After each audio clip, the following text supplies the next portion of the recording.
everyone, I'm Captain Logan. Look, it's Chris, and it's time for a Comic Book Late Night Unlimited. Been a couple of weeks since we had Thanksgiving last week, so naturally, we've got a crazy amount of stuff to go through tonight. So I'm gonna try not to waste too much time with preamble, and even with books coming out tomorrow, we'll spend 10 or 15 minutes running through the list real quick. Power through it. But we've got a bunch of stuff in the last 2 weeks to look at. DCKO 2 came out last week. We've got the end of the Abomination arc for Absolute Batman 14. Yeah. That just came out. We've got Batman Deadpool kind of burying the lead there a little bit, I guess. So I've got a big stack of stuff. I didn't even manage to get everything read. There's a couple things that I'll just throw up and be like, I'm not done with this yet. We liked it. I'm not done. Well, I'm happy with my purchase. Is. Glad I bought it. Yeah. Chris brought a couple things, I did, but you said you you're like, I will prove that I brought comics I have two things today. I'm going to adjust this camera because it's going to drive me crazy how much ceiling is in this shot. Anyway, how was your Thanksgiving, Chris? Not too bad, actually. Technically, I had two, because I went to my girlfriend's family up in Linwood, and then I had mine up in, Leavenworth, Kansas, middle of nowhere, like, just across the street from a prison. We have got to stop talking so much, though, about Kansas and Missouri geography, exactly. or we're just going to lose the entire audience. Exactly, yeah. It's like, so you see, it's approximately 10 minutes from the river, and if you go up and grab right about 2U, a very specific exit on a very specific highway. I just can't believe how much that exit has come up on this program. I know, right? It's about comics. I don't know what's happening. And then Austin blows our minds when he comes in with another Godzilla book where they go to Kansas City. Exactly, It's absolutely shocking.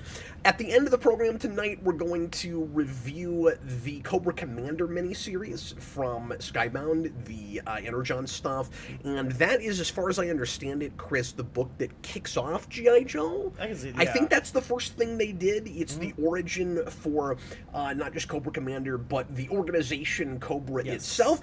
This is, right now, as I'm speaking, the most I have ever talked about G.I. Joe, because it's the most I've ever read of G.I. Joe. This is my introduction to this universe now. And you already know about Cobra Law.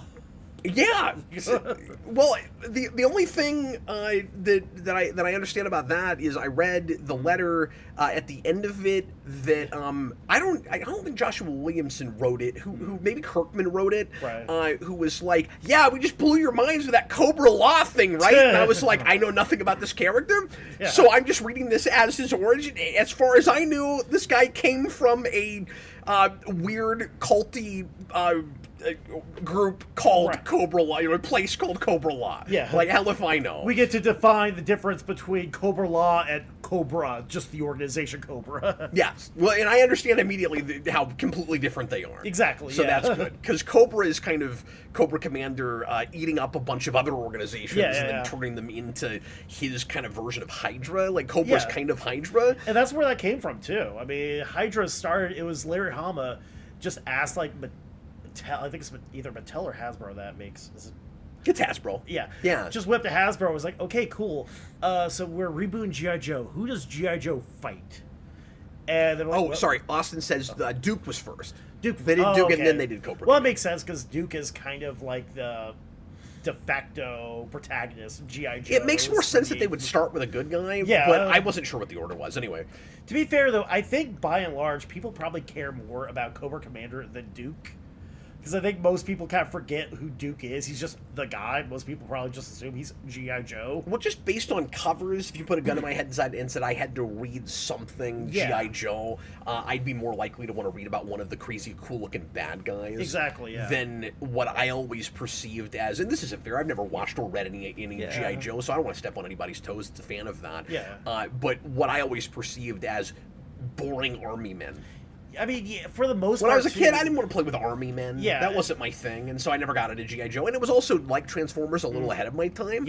But then years later, doing Geekvolution, I had a couple of people that requested Transformers things, and I worked with people that liked Transformers, and so I became a casual fan of that just through having to review it. And it's never happened with G.I. Joe. I've never had a request for it. Austin is a big fan of that property, but he had not brought it yet on the vault or anything, and so up to now, 2025, been doing the channel for 16 years, have never in any way, I don't want to say been forced to do it, but like I've never had it suggested. I've never had to look at it. Yeah. Not even the movies, which are very superhero adjacent. Yeah, I could see. Well, the live action ones, I know they have like a super weird production history. Like, Right. They were. No, of course. We don't need to get into all that. Yeah, but exactly. But I'm just saying, I'm surprised none of that's ever been requested because Right. it's so connected to superhero stuff. Yeah. Like Sergeant Slaughter occasionally comes through and does like signings at cons here. Oh, really? He was at David Buster's a couple of years ago. That's really funny. Sergeant Slaughter was a like limited special figure for the tabletop game from Renegade. Oh, nice. Which, now that I've read this, I'm actually a little bit more interested in finally getting. So do you know about that? So you came over last week and played Heroes of the Grid with us. Yeah. They did one more game before they canceled the whole thing, unfortunately. They did one more game in that system, which was a G.I. Joe game. Yeah, I don't know if you know that. I didn't know about the board game. I knew about the TTRPG. Well, they've got everything just like they do with Transformers. Right. But because both of those have a deck builder from Renegade and a RPG that's in the same system as Power Rangers. Power Rangers initially was the only property that had all three, that also had a miniatures game. Right. But eventually they decided that Heroes of the Grid was going so well, they kind of got too big for their britches and overextended themselves. Yeah. And did, because G.I. Joe's just not as big of a property. No, And it's a big cost sink to get into a yet another miniatures game, right? But anyway, so that is mission critical, and it's in the same system and is playable with Heroes of the Grid. So they're combinable. Okay. And the rules are slightly different. There's some monkeying you have to do to make them combine, but they are designed to go together because they have vehicles instead of Zords, and the vehicle system apparently works entirely differently than the Zord system. But now that it's canceled, and I know that it's finite, and I know just how much of it there is, and it's a lot cheaper to get now because like Renegade is trying to move all their stock, and these things either go one of two ways. They either get really expensive really quick, or they get real cheap and nobody cares. And luckily for me, these games right now are in that camp. It's all much easier to get. And so there are a couple of lots right now online that are like a couple $100 for the whole thing.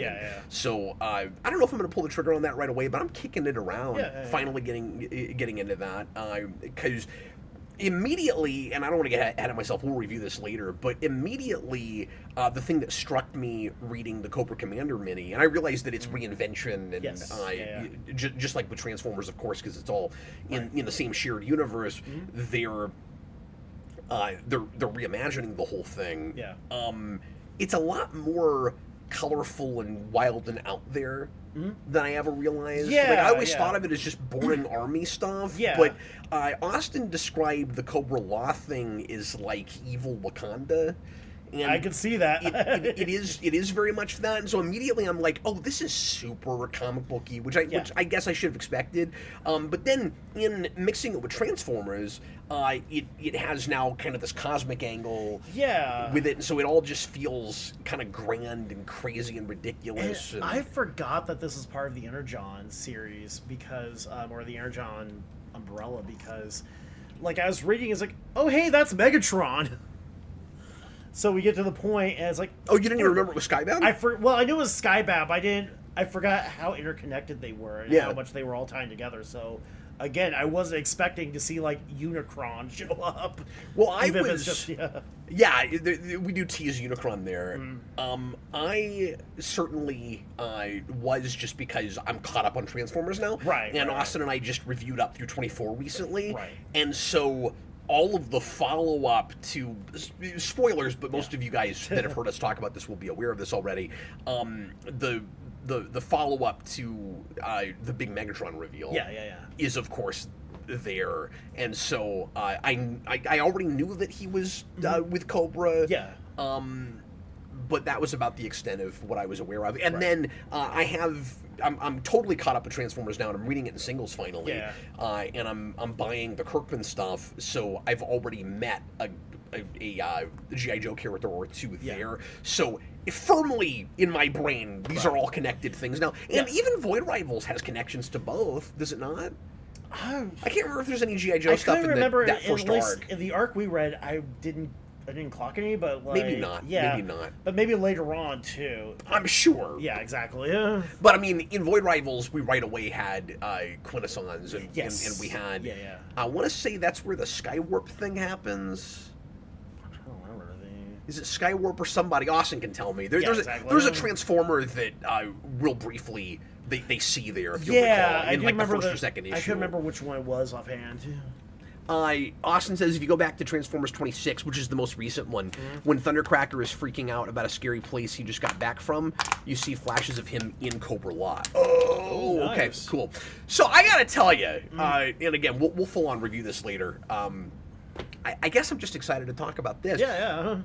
There is a part of me that wants to start collecting all of Energon in singles. Right. And I started at a place of Transformers is brilliant. Maybe I'll just get it in trade. Right. And now I'm at, well, the covers are too good. I got to have them all in singles eventually. So I bought 6 or 7 now. I'm picking them up as I find them. And then I read this, and I'm going... And of course, Void Rivals, I was like, that's good. I don't know if I need to own it. I'll finish reading it eventually. Yeah. Then I read this, and I went, this is more my thing than I expected it to be. Yeah. Now, I don't know if I would have that if I wasn't reading Transformers already, but just the way it's expanding that universe, we pulling the curtains back, I don't know, man. I feel like Kirkman is I would immerse myself in all of this I feel like this point. Kirkman is living like every 80s child's dream. Because if you went back to like 1987 and said, hey, do you want to read a comic where Cobra Commander discovers Megatron, that child would explode. Yeah. You would upset space-time. But see, again, that stuff all being kind of before my time. Yeah.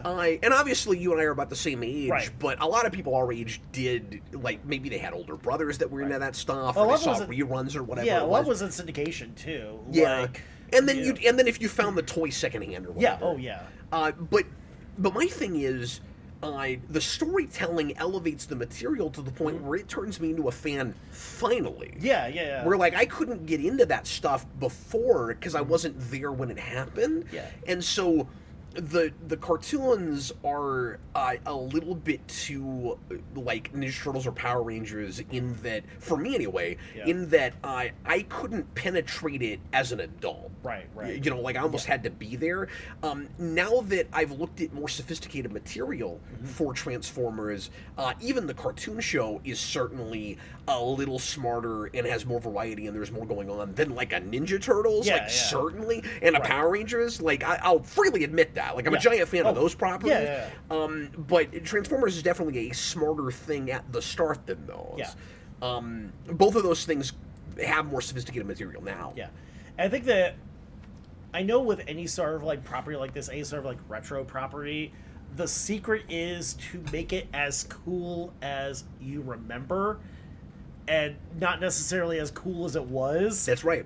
And yeah, I talk about that all the time. Exactly. Where it's like make it feel like the thing you thought it was. Yeah. When you were using your imagination to fill in the gaps. Exactly. Yeah.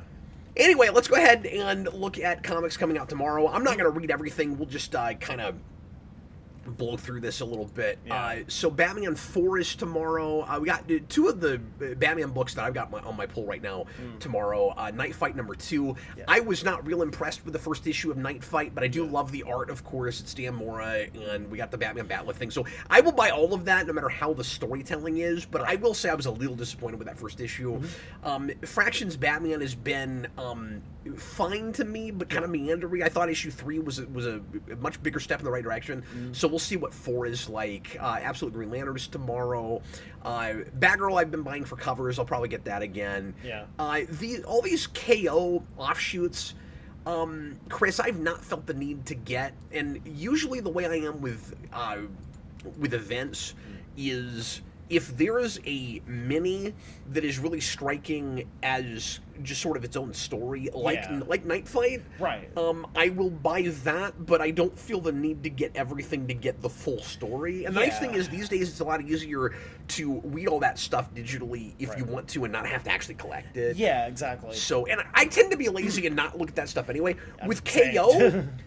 So far, it seems pretty superfluous from what I've heard from folks. Yeah. Now, I will say, allegedly, ostensibly, a lot of the actual individual fights are, and I think you had this with, you've had this with other events too, like Civil War and stuff. But a lot of the big individual fights that were on the brackets are in some of the tie-in material. Yeah, I can see that too, because But I don't... Sorry, let me finish my thought. Yeah, go ahead. But after reading 2, they don't seem actually all that consequential to the story, where it's not like... The bracket, it doesn't feel like the basketball game. No, it doesn't. These two people... Have you read 2 yet? I have, yeah. Okay, so we'll talk about that later, but where 2 people fight, and then 2 other people fight, and then they come into the next part of the bracket, the next round, and then they fight. That's not what's happening in that book. No, it's kind of like a free-for-all of the book, for the most part. Yeah. I don't want to spoil what exactly happens with that, but that's... They're rushing it much quicker than that. Yeah. Let me just say, dropping characters like flies quicker than you expected. Right. Now, it's only, what is it, a 4 or 5 issue mini? So, I guess we should have expected that. But I didn't expect it to go, this fast, too. To be this much of, a blow-through. It almost feels like Snyder is retroactively, or not retroactively, getting ahead of the criticism of there's not very much fighting in the first issue. Right, exactly. Where it's like, if we're not gonna take very many people out at first, we gotta really knock some pins down in the second one. Yeah. Hopefully that's not too spoilery, but I wanted to let people know that I don't think the tie-ins are gonna be all that important, except just to get to see some matchups. Yeah. Because that's the one thing I've noticed, too, about DCKO is it doesn't feel like a tournament arc. It feels just like, all right, it's a superhero story with a little bit extra fighting, but it doesn't feel it's like not that a tournament. Yeah, exactly. I mean, it is and it isn't. Right. You know what it feels more like? It's funny, because even the... I've read so many things today, I'm going to have a hard time remembering characters and terminology and stuff, but the voice in the center of the earth, the evil dark side, whatever that's called, what is that called? I can't even remember, too. That thing, even I think, refers to it as a tournament. In the first issue. Am I remembering that right? If I remember, I think so. It's been a while since, It isn't that. Yeah. It's Squid Game. Or much closer to something like Squid Game. That's essentially what it is. Oh, if you think about it. It does, actually. Yeah, it seems more like that, too. And I'm... that's a good comparison, actually. Yeah, that's a much better comparison. You ever seen Squid Game? Yeah, I haven't watched the whole series. I've watched, little... I'm bad with TV. I know. I'm remarkably bad with TV sometimes. First episode of Squid Game is all of these people want to get into this tournament, and... it brings in a gigantic number of them, and then they've all got to play red light, green light, and it knocks a bunch of them out. That's kind of what the second issue does. A little bit, actually, yeah. And so that makes me kind of think that each issue is going to be some kind of clever game. Right. Where we can knock several people out at once. I don't know why you'd call that a tournament or why you'd put brackets out for it. I mean, the brackets are a nice little marketing ploy. That's something you could have, you could fill out. It's like the Green Lantern by the time rings. they don't matter, but the difference between that and the Green Lantern rings matter, is all that was saying was there's a spectrum and there was a spectrum. Exactly. It was false advertising. Right. By the second issue, you go, why the hell did I fill this out? I can still kind of, my bracket can still guess at what the finalists will be, I guess. But I don't know that we're even going to come down to 4. I mean, no longer will it be 4 and then 2. I feel like we wasted a whole hour having that conversation about who's going to beat who in this round, and the second issue wiping some of the board. Yeah, and it's almost like a squiggle too, like you're bouncing back and forth. It's like, oh, that's... Nicholas Bodo, I thought Squid Game only had 2 seasons. I thought the second season finally came out somewhat recently. I thought so, too. He says he heard it fell off at seasons 2 and 3. I don't think it has a 3rd season. Yeah, I think there might be a 3rd season coming. I know there's an American... Am I wrong about that? I know there's a reality show. I've seen the first season of that, too. I was shocked when the second season came out because there was... We'll keep moving forward. I'll say this real quick because there was so much controversy over the winner apparently not getting their winnings. Really? And then when the second season came out, I was like, well, either there was a settlement or they finally paid out like they were supposed to. I don't know, but they were supposed to win, however many millions of dollars it was. Yeah. And then there was this, like I said, gigantic controversy about it. Right. So I don't know. Oh, that's fine. Anyway, moving right along. So yes, lots of KO tie-ins coming out this month. So it's fortuitous timing that we're doing Cobra Commander tonight because apparently the kind of direct sequel to that story is finally about to happen in the main G.I. Joe comic, in the main nice. G.I. Joe series. Starting here, I think. So Dreadnought War, you see Cobra Commander and his glorious helmet right there. That's directly related to what we just read. So it's going to be hard for me not to want to just jump in there. Exactly. But I may go back and... Just pop the series like start on one end, start on the other, and work your way in. You ever done that? I have. Oh, man. You seem like a jump around kind of guy. Yeah. Well, here's like the thing, too, is that like occasionally, part of it, too, is just in our area, there's a lot of shops, but they're all kind of spread out. And just... No, Nicholas Bodo claims that 3 is already out for Squid Game. That's crazy. Yes, 1 is a good standalone story, and I can't get excited about watching more of it. Right. Because I feel like it's obligatory. It wasn't... Well, I want to say it wasn't intended to have a second season. It does end on kind of a crazy cliffhanger. Yeah. But it's the sort of cliffhanger that says... you can either imagine what would happen next, or you could make more if you wanted to. Yeah. But it's one of those shows that got so insanely popular, I don't know how you live up to it. Yeah. I don't know how you don't accidentally buy into your own press. Yeah. And so that feels like... And that's not fair if 2 is really good. I've heard nothing about it so far. Right. But... it felt like a Heroes situation to me, where it's like that first season is a complete story. It's great with enough of a cliffhanger you can build off of. No reason to ever have any more of it. Right. And they proved that because it was terrible afterwards. Now Heroes is a little bit of a different thing because the initial premise of that was every season will be a new set of characters. Right. And it was so popular they just kept the same cast, and that was the problem. Yeah, the cheerleader had to save the world, so you're stuck with that too. The nice thing with Squid Game is, spoiler alert, almost everyone dies. So you would end up with a new cast every season. So there's potential. Yeah, exactly. But I also don't know how you don't just repeat yourself a lot. You know, it's funny. I don't think I've ever actually watched the second season of Heroes. Like, I saw the first season, I saw the third season. Second season, I don't know. I feel like what you would most remember about it is falling asleep. Fair. It's really boring. Yeah. Which is amazing because it's only half a season because it was that writer's strike period. Yeah, right. That was 2007. Anyway, Spider-Man Noir, JSA 14 is tomorrow. I'm just throwing out some random things here. Laura Kinney Sabretooth. I got the first issue of that. Why? Just out of curiosity, just to see. I got like Age of Revelation, that issue. It's like, all right, I'm just gonna give this a chance. They're in a pile somewhere. I probably should read it just to see, but she has a backup in Batman Deadpool. Yeah.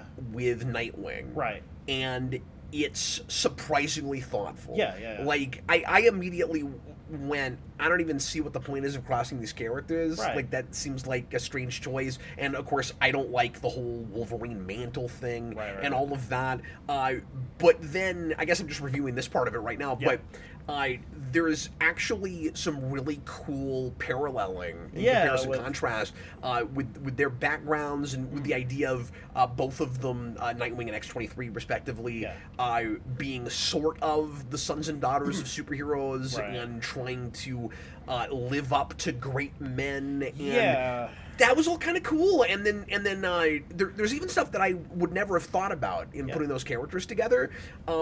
Like, they talk about the fact that It's pretty talky. I mean, a lot of it is them just sort of comparing their backgrounds, but it's good, and the art's good in it. Yeah. Where they say, particularly the last spread is awesome. Yeah, because it's them with with the Ghost of Wolverine Batman in the back. In the right? background, it's great. It's a great pin-up kind of page. Yeah. And I just really like the reverence it has for those men. When they don't actually show up. Yeah. Like, I really appreciated that they didn't have to make the older guys look lame to make the younger kids look cool. Yeah. Like, they feel like important and reverential, and I thought that was great. But there's even that talk. I totally forgot you read this. There's even that talk in it about how one of them starts in a rich place and then gets poor, and the other one starts in a poor place and gets rich. Right. Like, just things I never would have thought about. I mean, it's kind of cool. Yeah.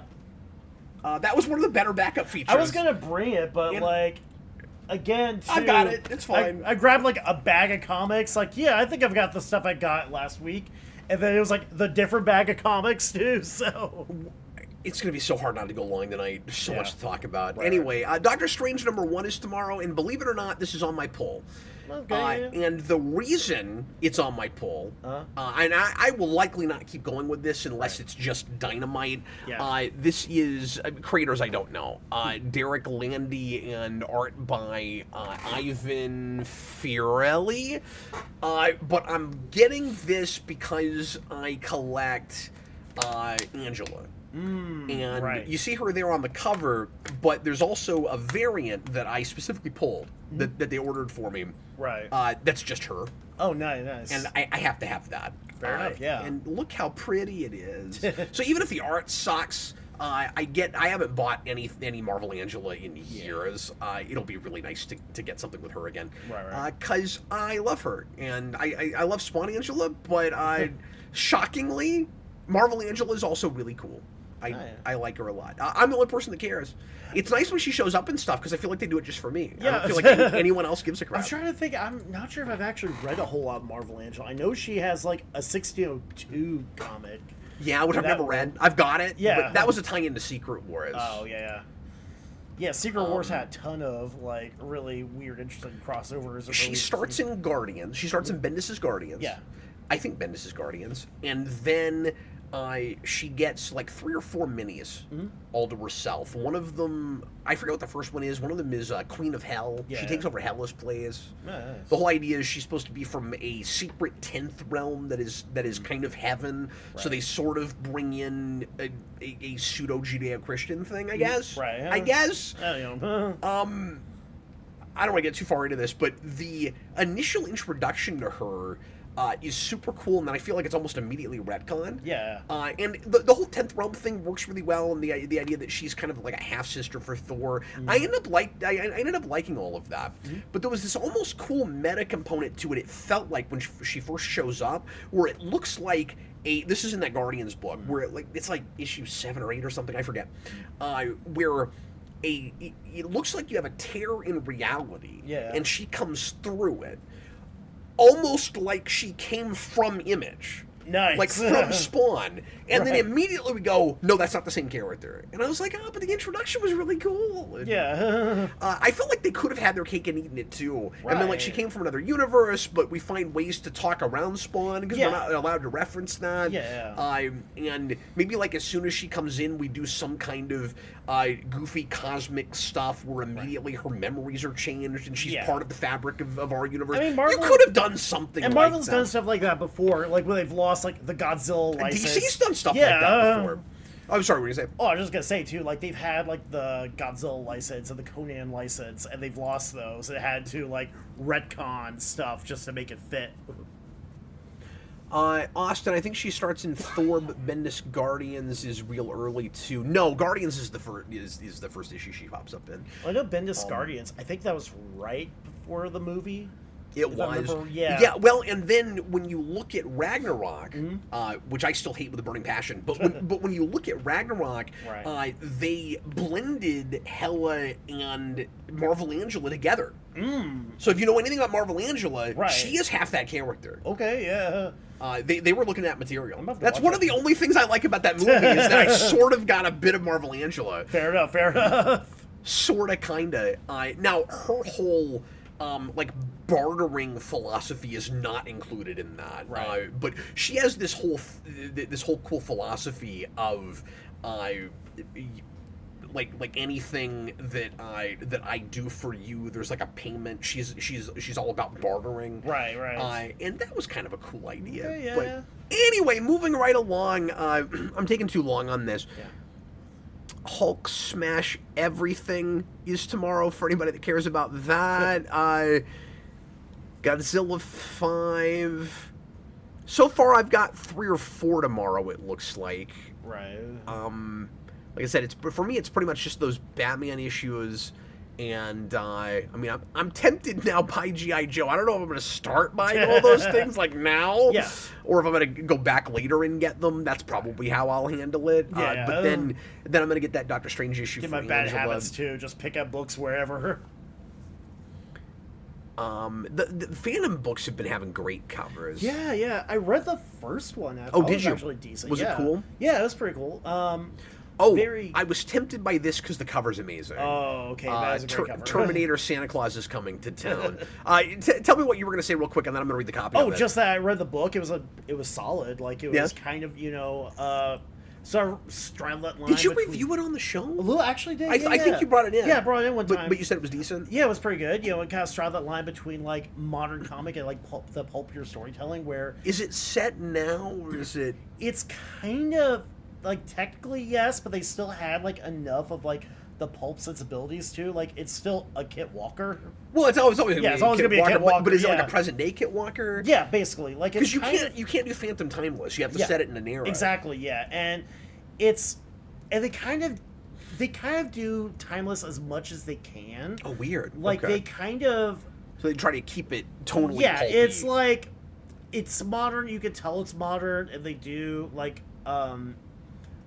the way they handle, especially a lot of like the village and dealing with like the village elder and stuff like that too. You can tell it's like modern day Africa, but they still have enough of that pulp sensibility that it feels like the Phantom. It feels like what you want from like a Phantom story. Okay, this feels like it could be fun or lame as hell. Yeah. It's Christmas Eve in Skynet's apocalyptic future. It's literally the Terminator Christmas special. Yes. And the atmosphere is pretty far from festive. Shocking. But even in the blasted rubble of civilization, the surviving elders of the Resistance have fond memories of the holiday. And in between drone attacks, the younger members are eager to hear about them.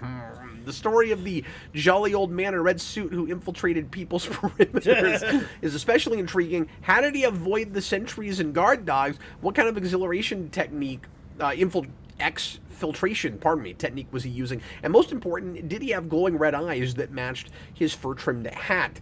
I don't know about this. The copy at least is fun. The copy at least is having fun with it. It is, but it's got some cool variants. It does, yeah. And I might buy one of these just for the crazy variant.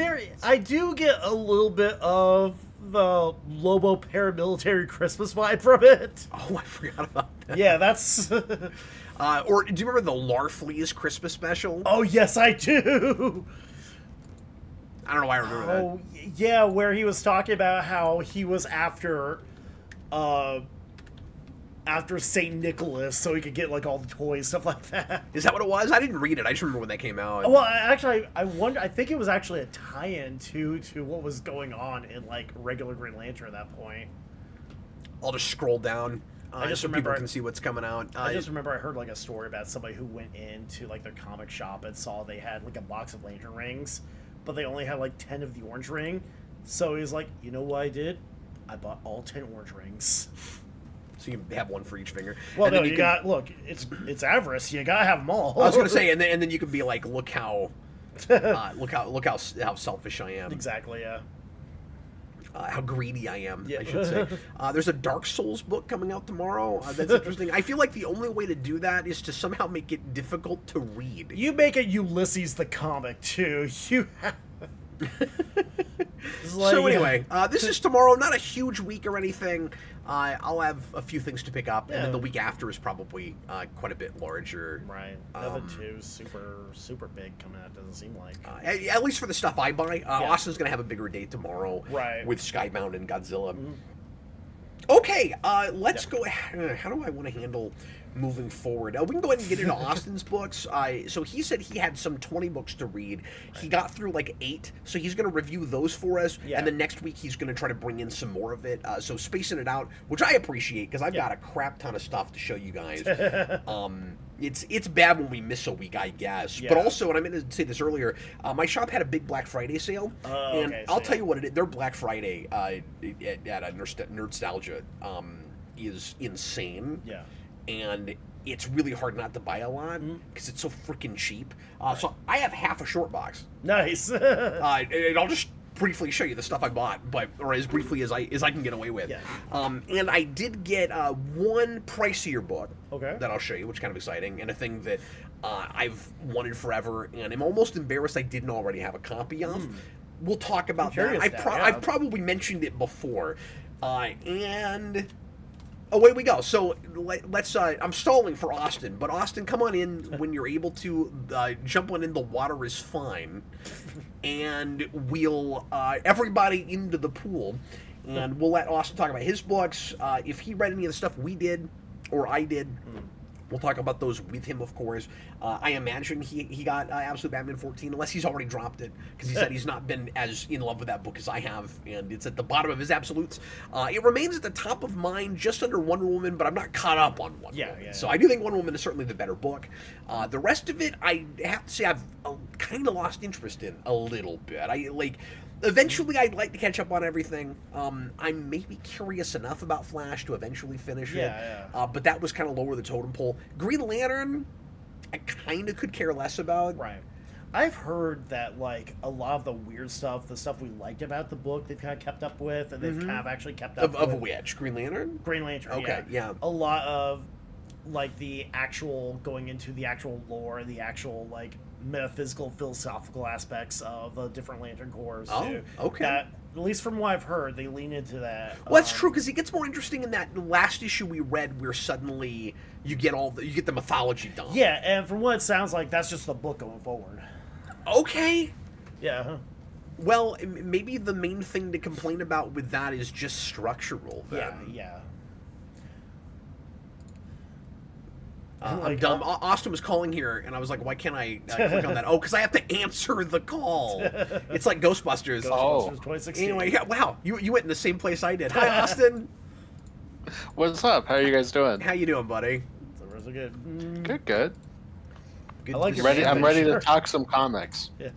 That's great. I'm trying to hold on. Yeah. I'm trying desperately to resize you, and it's just not working. Austin, give me just a second. Here, I love your Man-Thing shirt, by the way. Thank you. Like I saw a picture or earlier today from a couple years ago where I was wearing this shirt, and I was like, I didn't realize I've had this for a couple years, but I love this. It's got like the full, whoever knows fear, like kind of speech. I guess I'll just move us over slightly. It will not let me resize his window. I'll try and like. Do you notice this? Like, the cursor won't even change to a pointer. It's just a hand. I don't understand what's happening. Go. Look, Austin, you have part of my head. Take it as you will. I feel like it's when you're on TV and it lets you like have like the little channel on the corner as well with the main screen. I forget what that's called. Yeah. Picture. Yeah. Exactly. Yeah, I feel like I'm in that realm. Well, Austin, why don't you tell us about some of the books that you read? Do we have any crossover, do you think? Yeah, we have at least 2. I don't know if you kept up with Twilight Zone. I did. Because we have... Oh, okay, so at least 3 then, because we got Absolute Batman, KO. I think that's it. Okay, good. So you really my 2 biggest books this week to talk about. So that'll be good. Why don't you talk about your solo stuff first? Because those will take a while. We'll get to those at the end. Yeah. So my first one is News from the Fallout number 6, which is the finale of this miniseries, and it was overall a pretty good miniseries. I really liked the art. It's very abstract and cool in that way, and it's a very downer ending, of course, because it's a zombie thing. But I thought it was pretty cool. Ooh, I should read that.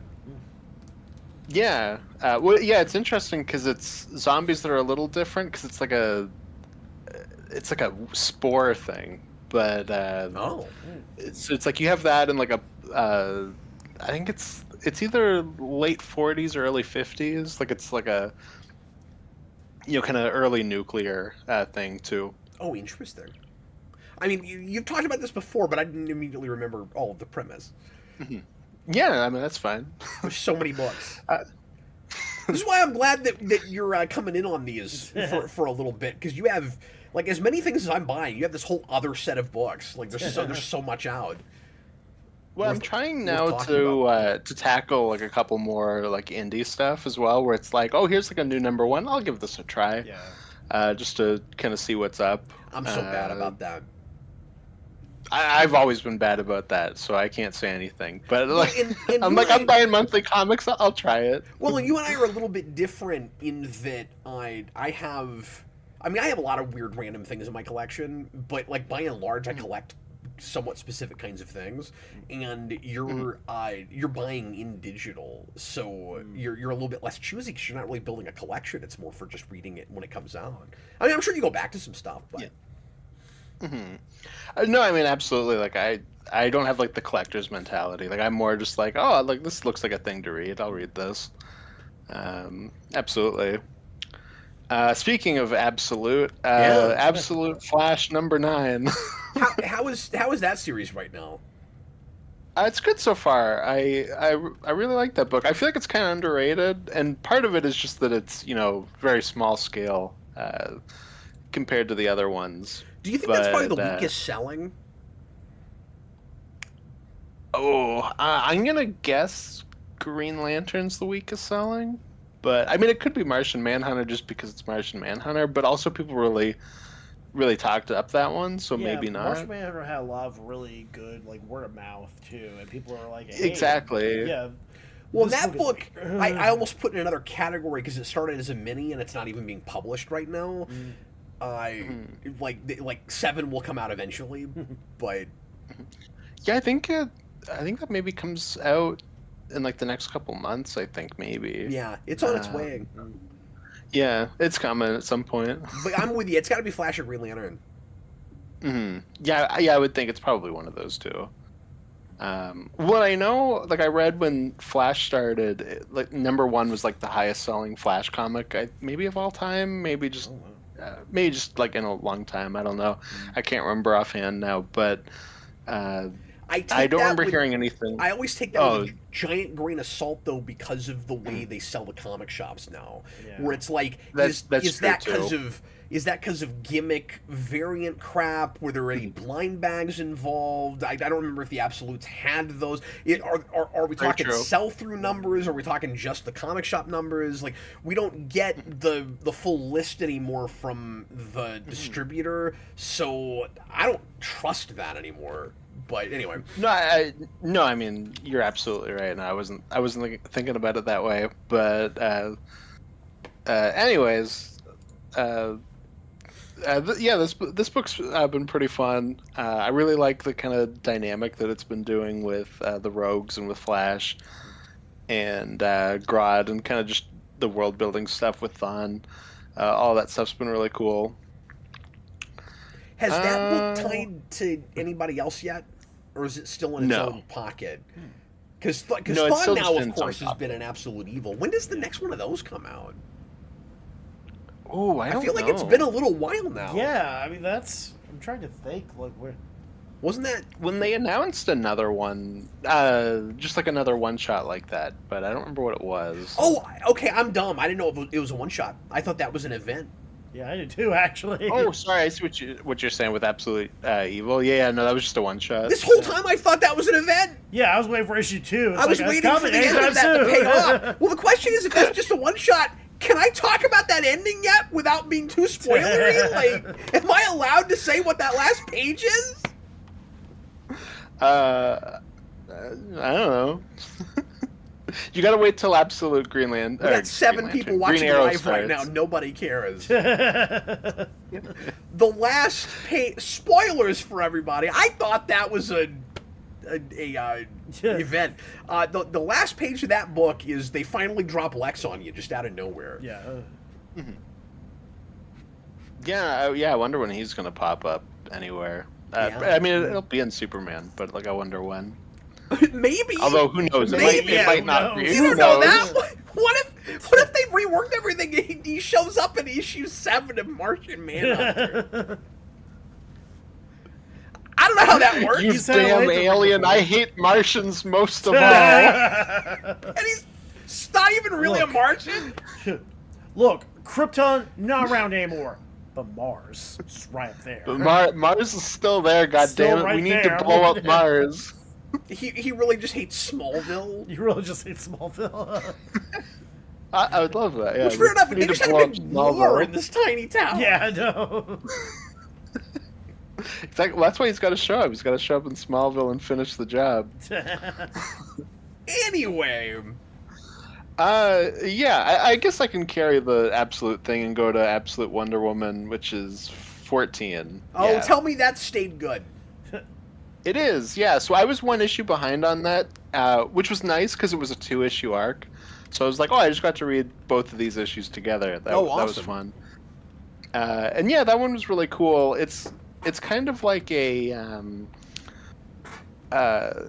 it's almost like she meets her version of the like evil Mario from Sunshine, where it's like there's this like opposite Wonder Woman. Wonder Woman has a Wario. Exactly. Of the 115 things I thought you might say, that was not in there. No, not at all. So she's got to please have the absolute Mario universe. Yes. That sounds spectacular. Sorry, Austin. That's okay. I want to see Absolute Mario. Absolutely. I want to see Absolute Yoshi because he's gonna be crazy. Some guy walking around seeing visions of a dinosaur. It'll be the '90s movie one where he's just a velociraptor. Exactly. But yeah, the big thing with Absolute Wonder Woman is that you have this like negative response from the universe where it's like you have Wonder Woman, so there must be the anti-Wonder Woman, and she has to like make an appeal for why the absolute universe sucks and like is completely evil. So her being there is like throwing a napkin on a stab wound.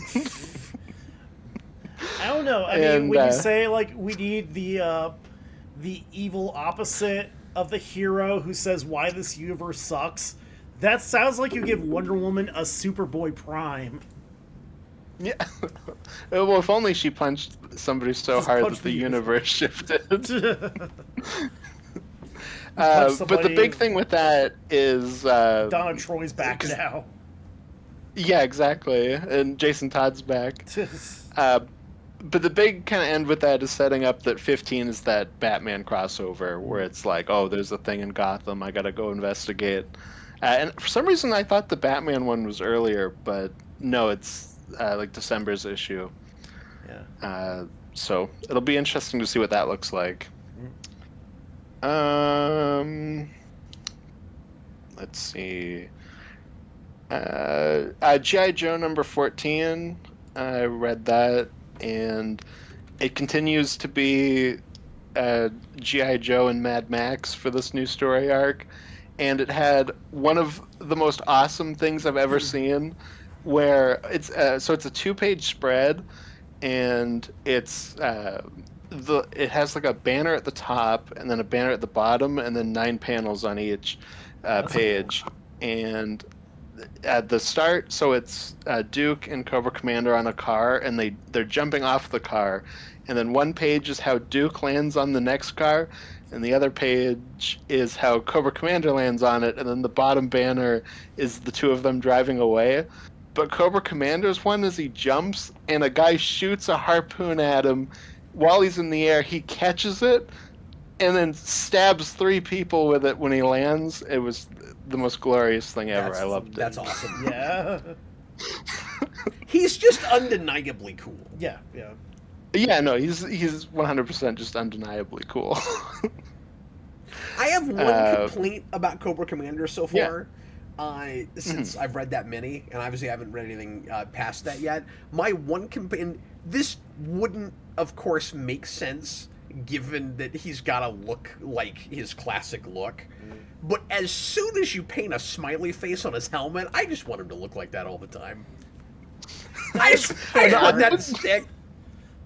I'm convinced that Joshua Williamson thought of that look and was like, I have to get that in somewhere. That is too cool to not do. Once that idea pops in your head, you have to run with it. You know what it reminds me of? And Yeah. especially because there's a guy in that, and of course I don't know anything about G.I. Joe characters, but especially because there's a guy in that story with a chainsaw. Yeah. He reminds me, and you're the only other person of the three of us that is likely to know who I'm talking about. Right. He reminds me of Chainsaw Vigilante from the Tick. Like, as soon as you put a smiley face on him like that, he's Chainsaw Vigilante. Well, he's back in this new arc, because this new arc is the Dreadnoks are back, and they're like, we're going to kill this bastard. Well, we he were did talking this to about us that in the earlier, because swamp. he's on the cover Yeah. of, I guess, that issue and the next one. Yeah, exactly. Oh, you mean the chainsaw guy? Yeah. Oh, cool. Yeah, no, he's back in this new arc, yeah. Sorry, I thought you just meant Cobra Commander.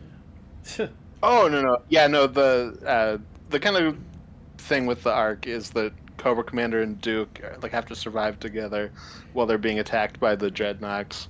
Is the chainsaw guy what is his name? It's like there were two of them. They were like Ripper and Oh, Buzzer. God. Oh, that's what it is. Buzzer I can't remember offhand. So is he the just remind me, is he the guy at the end that's like where Cobra goes, I'll let you go, and he says, no, you won't, you're going to shoot me in the back if I walk away, and he says, you're very smart, come with me, and then he stays. Is he that guy, or is that a different guy? No, it's a different guy. Okay. It's the guy with the ponytail. At least I think, 'cause it's been a while since I've read that Yeah. many, but there is one that's with him in that book, so I'm gonna guess it's that one. Okay. Sorry, some of those guys run together for me, because Yeah. I'm not familiar with them yet. No, absolutely. No, and the Dreadnoks aren't the characters I'm super familiar with from reading the Marvel stuff. I don't remember them super well, but So that was stuff that was just in the Marvel books? Like, did they ever get action figures or in the cartoon show, or? Well, I mean, I feel like I don't remember them in the Marvel comics. I'm sure they're there, but I feel like they're probably bigger in the cartoon. Okay. I feel like I've seen. But it's also been a long time. Yeah, I mean, they probably at least had an action figure somewhere too, because there were 8 billion action figures in that line too. I wonder Yeah, if they're in the exactly. miniatures game. Oh, probably. If you have a 3D printer, I've definitely they can be. seen those guys before. Yeah. That's true. Yeah. No, you have to have a chainsaw hand, man, You in do. your miniature game. My next book. Oh no, 'cause, that's one that we've read. Is Escape #4. What is that? Which is that's Rick Remender's war book. I think I talked about the first issue on here, and I don't think I've talked about it since. I can't remember. Oh, is that the one with anthropomorphized? Yeah, exactly. Okay. And that continues to be one of the best books I'm reading. It's really good. This is the first one that's not really action-y. This is kind of a discussion between the main character and another person that's basically a civilian in Nazi territory, and they have a discussion about the war and you let this happen to your country and whatnot, and they kind of have a back and forth, and it was really cool. It was nice to have some downtime with that as well. Anthropomorphized war books is actually kind of a weird, populist genre in comics. Because there was a manga, it was called Apocalypse Meow, from a few years ago, whereas bunnies and cats fighting each other in Vietnam. It always makes me think of Conquer, Conquer's Bad Fur Yes! Day, when you Yep. get to the war section. Yeah, we get to the Saving Exactly. Private Ryan. Yeah, exactly. It's funny. But no, it was something I thought was kind of strange, and then when I saw Remender's I think they put it on the reasoning Switch for it, I Online. was Oh, did they? I think maybe. Because isn't that a 64 game? It's a 64 game. I yeah. think that might be on the online. I'm not I sure. have to check. I'm sorry, we're cross-talking. Because I know they put Perfect Dark in, too, and... Oh, did they? No, it might be, because, like, Xbox owns Rare now, so, like, it is available on Xbox, but they're also pretty nice to Nintendo with stuff like that. Yeah, I think they have some rare stuff. Yeah. Well, because they put Killer Instinct in gold not too long ago. Battletoads They just definitely, popped up. so they definitely have some of that rare stuff. Yeah, and they put on GoldenEye, so it's like they're definitely willing to let them have some of that stuff. That's great. My next book is okay. So this is one I'm going to complain about, but it's Marvel Knights Punisher #2. Well, of course, you just said Marvel, and then you went, "Here's one book I didn't like." I'm so shocked. It's okay. It's not that I didn't like it. The issue itself, it's fine. Like it's kind of just nothing. Nothing really happened. But wait, what was it again? Marvel Knights Punisher? Yeah, Marvel Knights Punisher #2. I was so pumped for this issue when at the end of the first issue it was like, here's the cover for next issue, because it's the Punisher fighting El Muerto, and I was like, here we go, the fight we've all been waiting for, right. Punisher and El Muerto. El Muerto is not even in this issue. What?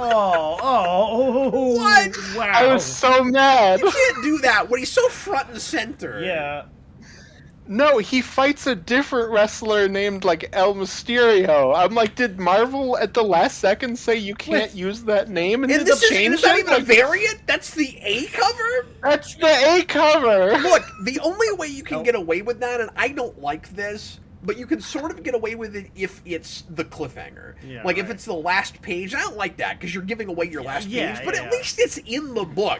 If this never happens, and especially if it's replaced with another character, that is nonsense. Named El Mysterio. Like, first of all, there's an actual wrestler named Rey Mysterio, too, so... Just say a little bit of copyright infringement. Marvel picked like the one name they knew they had the rights to. You could do it if you've got a fishbowl head. You could. I was like, did they draw this cover, and then at the last second, Marvel was like, oh, by the way, you can't have Punisher kill this really important character. He is too important. He cannot be killed. I mean, that's... So, like, they had to change it? Like, what? That's not without precedent for Marvel, too, because Kirkman, part of the reason he doesn't do stuff with, like, Marvel anymore is because, like, he wrote something for him and wanted to use Doctor Doom, and, like, got, like, approved by everybody that would approve it. He's like, okay, is it cool? Can I use Doctor Doom? They're like, yeah. Turns in his script, deadlines come in, it's like, great. Couple notes, don't use Doctor Doom. So that's not without precedent for Marvel editorial. He can be on the cover, but don't, don't put him. How is the actual comic, though? Okay, so it is really bizarre because it and Absolute Batman's Bane arc are like the same story but going in a different direction, where the first issue is the Punisher getting captured and like tortured and brainwashed for like months, where they're like doing it like consistently like that Batman issue. Yeah. Except they do eventually break him, and now he's, like a zombie working for this like cartel. Frankie Castle's back, everybody. Really, yeah, it's this really weird thing where it's like the alternate version of what that could have been. Yeah. I mean, it's Marvel Knights Punisher, so we could have got Angel Punisher, too. Well, that makes it sound like a cross between Absolute Batman and Ultimate Wolverine. That's true, actually, yeah. Okay, yeah, true. Is the cover art kind of representative of the interior arts, too?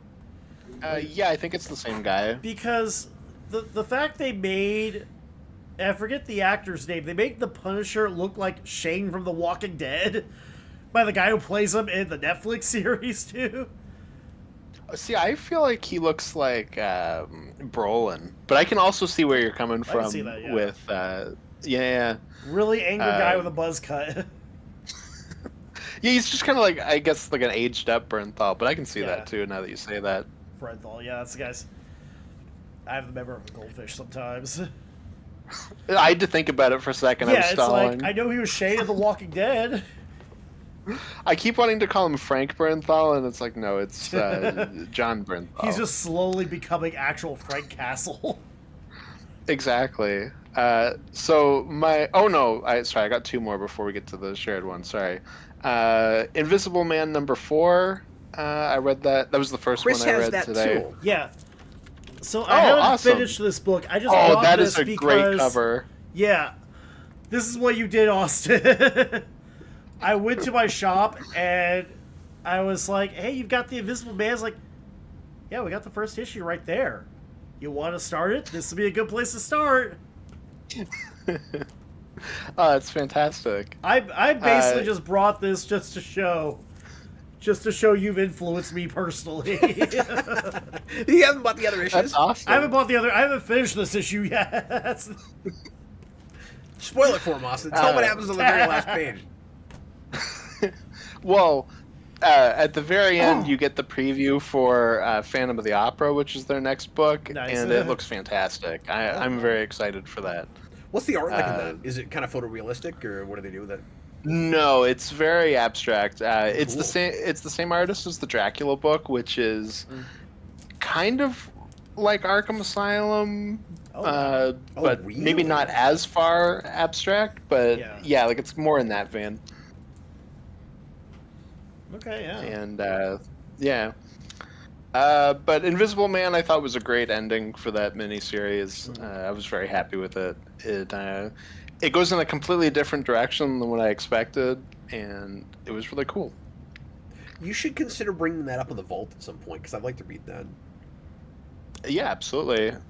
No, I'd be down to talk about any of those on the Comic Vault because they're all really good. Well, because I fell in love with the creature one, so I would be very interested to read the others. Right. I'm not even a big fan of that stuff, but I thought that was a Dynamite story.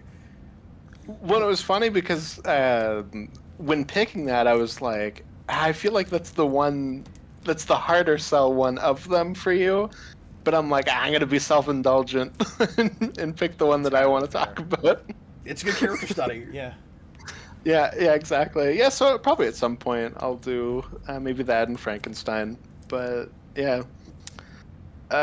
Next up, this is my last one of things that just I read is Devil on My Shoulder, which is a new Dark Horse book, which I got because I saw it on like the weekly listing, and I was like, oh, this sounds like I Spit on Your Grave in comic form. I'll check this out.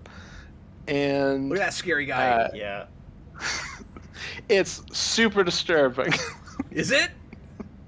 Yeah, it's messed up. Are you okay? I was laughing. Oh, yeah. Yeah. No, I was laughing like one page in.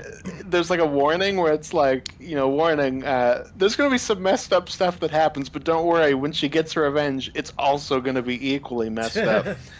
And I was like, oh, that's a funny warning. That's a Carl Stark's book, isn't it? Yes. The guy who does the one of the many vampire basketball comics in comics.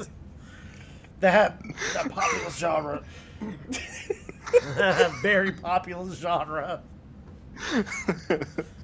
I mean, he's done a lot of horror stuff. And I think he's doing a book for the new Vertigo too. And again, he's, cool. He's like a writer I will go out of my way to read. And it's funny because he does a lot of horror stuff, but he also does Peacemaker Tries Hard. So he's got a little bit of range there. He's the same guy. I've been meaning to read that. Oh, it's the pseudo tie-in to the Peacemaker series, where it's not really in that continuity, but it's still its own little. It's still John Cena basically. All I know is on the cover, it's him holding a gun and like a pug or something, and I was Yeah, like, because there's a dog in it. Point. There's a dog in it named Bruce Wayne. Because there's a whole bit where he's going to say Bruce Wayne, but it's just a dog named Bruce Wayne.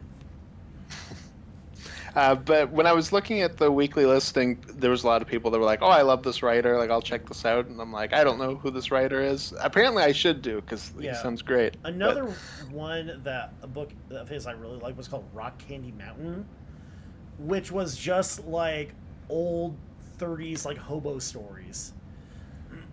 Like the title comes from like the old song, but it's just like old like folk tales from like Riding the Rails, stuff like that too. Oh, that sounds awesome. Yeah. But so this first issue is we brutalize the main character that will then get revenge later on in the story, but this issue is just that part of it. Yeah. And it goes to some messed up places. It's one of those things where it shows you things and then also says things. Yeah. And the one that I was like, "Ooh, yeah, I don't like that," was one that it was just spoken. They didn't show anything, but it was like. And then they brought out the cheese grater and lemons, and I was like, "Oh no, I don't like that. Nope." Yeah, it's like nope. Yeah, that is not okay. It's like Jesus. I'm gonna skip that. I think. Yeah. Yeah, no, you would not like that, but it's really good so far. So I'm excited to see her get revenge on these horrific people, and the main one that's torturing her is just straight up wearing Marty McFly's outfit. So I'm like, Marty McFly, what are you doing? Marty, no. But yeah, so those are a page from a phone book. Oh, no. That could be brutal in its own way too. It's like torture of 1,000 paper cuts. I said it. I don't know. Yeah. But then I just have those last three that we share, so I don't know, like, if you have a specific order you want to do them in. Let me read these super chats just really briefly. Senior Sticks put in two of these $2 super chat, and I don't really know why he wrote this, but he says, "Can you review Absolute Animal Man or Bwana Beast?" And I was like, "There's not an Absolute Animal Man," and he's like, "Well, they could make it," and I'm like, "Yeah, but you asked if we could review it." Can we review theoretical books? Review it. Review the concept. Look, any absolute book that gets released, we're likely to have to do on the show. Probably, someone actually, will request it. He also says, and then I don't know what Bwana Beast is. I don't know what that means. Beast. I don't know what that is either. I'm sorry, Senior Sticks. Sometimes it's a little cryptic. I don't know what you're talking about. I'm going to my Google. I don't think you're gonna find that. And then he says, "How Lovecraftian can absolute Batman villains be?" I mean, apparently is quite. he asking, are they kind of Lovecraftian right now, or will they get more Lovecraftian? I'm gonna guess that way, but like we've also gotten some of that already. Yeah. I'm guessing he's probably saying that because the next issue is the Joker one. And would you like to see a photo? Just that cover where he's like a dragon. Sorry, I just. Is that what that is? That's Bwana Beast. Yeah. Okay. I have seen that. I didn't know if that's what he was talking about. If I was remembering that was actually the name of that thing. But yeah, that's a weird, obscure DC character. That is a deep cut too. And yeah. Apparently, he was in Legends of Tomorrow. Look, on this show, it has to be recent, okay? So, is he specifically saying Absolute Animal Man or Absolute Bwana Beast? Or just Can we have some Absolute Wild Dog? I'd read Absolute Wild Dog. I do think it would be fun if they just dropped a really obscure one on us suddenly. Because so far they've all been major characters, and like Martian Manhunter has been the most off the beaten path, but that's still a major, pretty close to A-list DC character. He's a major Justice League character. But it would be fun if they just all of a sudden, and not like a one shot, but did either a mini or an ongoing for somebody just really random in left field. I don't know who. I was about to say Vibe, but Vibe got a big boost of popularity because of the Flash. For 6 seconds. I don't think anybody cares about that now. That's fair. That'd be like saying Vixen's popular because of that show. There you go. No, yeah. Stop it. No. She was in one of the Injustice games. So. Not so much though. Yeah, just because she was in a show for 5 seconds. James Gunn will use her at some point. It'll make me happy because I love Vixen. That's fair. Yeah. Well, I'm just saying you can't say that's a super popular character. That's all I'm saying. No, definitely not. You can like her. I'm indifferent to her in comics. I've never hardly read anything with her in it. But she's a big part of Ostrander's Suicide Squad, and she's really great in that. They did a direct-to-video animated movie set in the Arrowverse with her, and it's like the worst thing I've ever seen. I forgot about that. It's so painful. I forgot wanted about to that, yeah. quit my job and never talk about superheroes again after I watched that. And I don't think I add reviewed that it. to the rewind list. I was about didn't to realize say that was a movie. We found Yeah, the I impetus. think the reason it's not on the rewind list is I think it was technically a mini-series that is actually a movie just broken up. So okay. it should count. You'll see me break the disc in half on camera.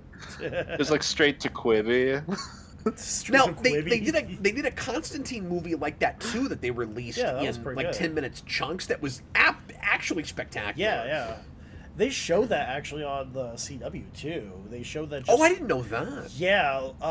It was quite good. It was, yeah. And that wasn't Hell to Pay, was it? Is that a different one? I can't remember the name of it. I forget the name No, of it. Hell to Pay is the Suicide Squad one, I think. Okay, I'm thinking of something else. I think it's like Hell on Earth or something. There's a Constantine thing with the word hell in it. There were two of them, and they were both really good. One was regular, just direct-to-video, and the other one was released in chunks and then was put together. And then I watched it as a movie and went, I can't even tell where the breaks are. Where I was like, this is a movie in the first place. Kind of shocked by They that. actually got Matt Ryan too, if I remember. They right. did. Yeah, I think for both of those. Yeah, he's kind of just like the voice now. Like, he's he won't be anymore, but he has been. Right. Yeah. But anyway. Yeah. Okay. Which of those do you want to tackle? You want to start with Batman Deadpool? Oh, that's the only one I don't have. Oh, you wow. didn't. Okay, we'll Chris talk and about I that. will We got do this this. after we do ours. Yeah. Then. Sorry, you said 3. What were the 3 again? KO so and Absolute Batman and Twilight Zone, Twilight Absolute Zone. Batman, and KO. Start with Twilight Zone. I don't have a lot to say about that one. I don't have a ton to say about it either. It was fine. It was.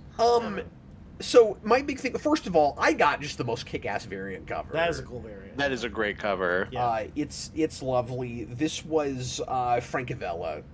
Oh yeah. And I sent this to Connor, and he was like, "Ooh, I'm jealous. That's a great cover." I was liking this a lot more, and the first issue was fine, but remember, my complaint about that was it felt kind of truncated. This is the opposite of that. This is wordy and takes a long time to read, and I thought in a good way. Like, I like the ridiculous amount of words that are on a page. It felt paced like a Twilight Zone episode. My issue with it, so I was liking it a lot more than the first issue. I like the art in it a lot. I like the kind of throwback to the pulpy science fiction look. The spaceship looks like it would in that show. If you were gonna do that, I like the heavy line work. Like, I really like what it looks like, and the lettering. Like, that guy should have been paid 3 times what he would usually get paid because the sheer number of letters he has to put on the page. My issue with it is, by the end, I thought the whole premise of it was a little lame, and it's because, and I don't want to give away what it is in case people want to read this book, since this just came out. But by the end, the big surprise, the big twist in it is exactly the same as a famous TOS episode, but just with a different topic. And I was like, oh, we're just doing that? Like, that's all it is? Oh, okay. And so I was not in love with it. It was funny because of that whole thing. It just felt too derivative to me. No, that's fair. I mean, I was obviously thinking very much of Star Trek the whole time, just because it's, even just going back to that period. Yeah, okay, yeah, of course, but that made it worse. Like the premise of it is straight up ripping off a TOS episode, and we can talk about it later because you've probably not seen the episode, but by the end of it, I mean, it is just straight up a particular episode, except the topic of it is a little different, and that's it. But while reading it, I was like, I guarantee Cap likes this issue more than the first one. I like the first issue more because I'm more the horror guy, you're more the sci-fi guy. So it's like, landing in those places. But I thought it was fine. It didn't blow me away. But like you said, I also really liked the art and everything. It's just not entirely my bag. The next issue is like a sword. Just like a sword fantasy thing, so weird. I'm interested to see what that looks like. I didn't even see the preview for the next one. Yeah, I haven't seen that yet. Yeah, it was just the cover for next issue at the end of the issue. It was like a knight, I think. I It think was like something came up and I crusade. closed it right as I finished it, and I just didn't. I didn't turn the page. I think is all. Yeah, no, fair enough. But I was like, I'm interested to see what that looks like because that's not a thing I would think of for the Twilight Zone. So I'm interested to see that kind of setting. Rod Serling's Conan. Here we go.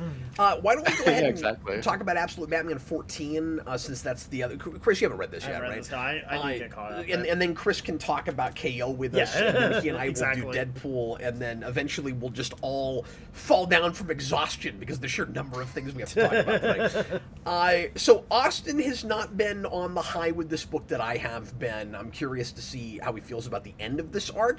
I overall was really happy with it. I thought the way Batman deals with Bane at the end was handled really well. Like maybe it's the obvious way to do it. I didn't immediately see it coming. I really kind of dug it, and I like how weirdly pseudo sympathetic Bane ends up being by the end. I think there's some really sad stuff that we're doing with him that like he kind of deserves, but it's so horrible. I don't know. I like that stuff, and I also like the kind of intercutting that Snyder is doing between present day and flashbacks, and he's done this throughout the book, but it's heavier in this issue, where we keep throwing in like quick flashback panels to things that have happened in the past.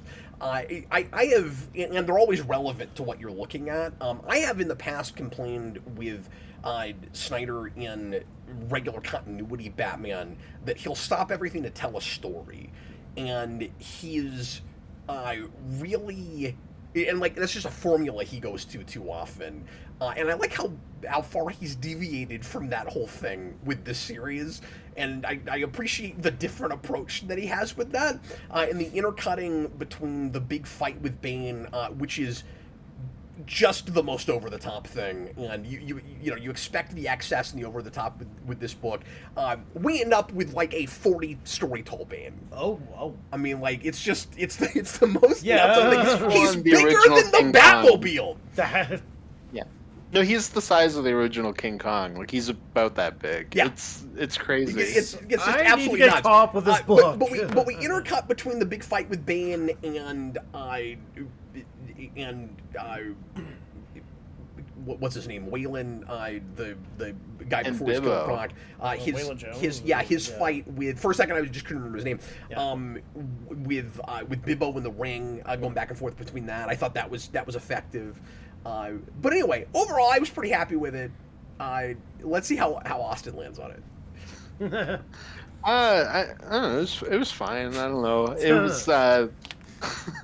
It's one of those books where I'm like, okay, I gotta kind of turn my brain off because I'm like, I'm thinking about this too much. Oh sure. Yeah. Sure. It's like just enjoy spectacle. It's fine. I do think it's really funny that Batman's like, I'm gonna televise this fight, and people are gonna see this and see how evil Bane is. And then the first thing he does is he blows up a building. Yes. I'm like, I don't know, man. I wouldn't do that. That's not a great strategy, Batman. No. But no, it's this weird thing where, it was especially because was it issue 9 where Bane shows up. It's like, okay, Batman's plot armor's gone. Like Bane's gonna kick his ass, and he's 12 feet tall. Now we have a King Kong sized Bane, and Batman's forged vibranium plot armor to go through this fight. Where I'm like, you are so dead in this panel. I just stop thinking. It's okay. I guess that didn't bother me because, in like minor spoilers, he doesn't beat him with brute force. So I guess it was easy for me to kind of conveniently not notice just the beating he was taking because of how it ends. But I mean, you're right. Like, I have struggled all the way through with how seriously to take this book. Yeah, no, for sure, and that's why I'm like, I don't want to, like, because it's not really about that. Like, I am nitpicking, but like it is just like a thing where I'm like, okay, I gotta turn that part of my brain off. No, but it's completely fair because like I've got it too, but I'm also, and like this isn't fair.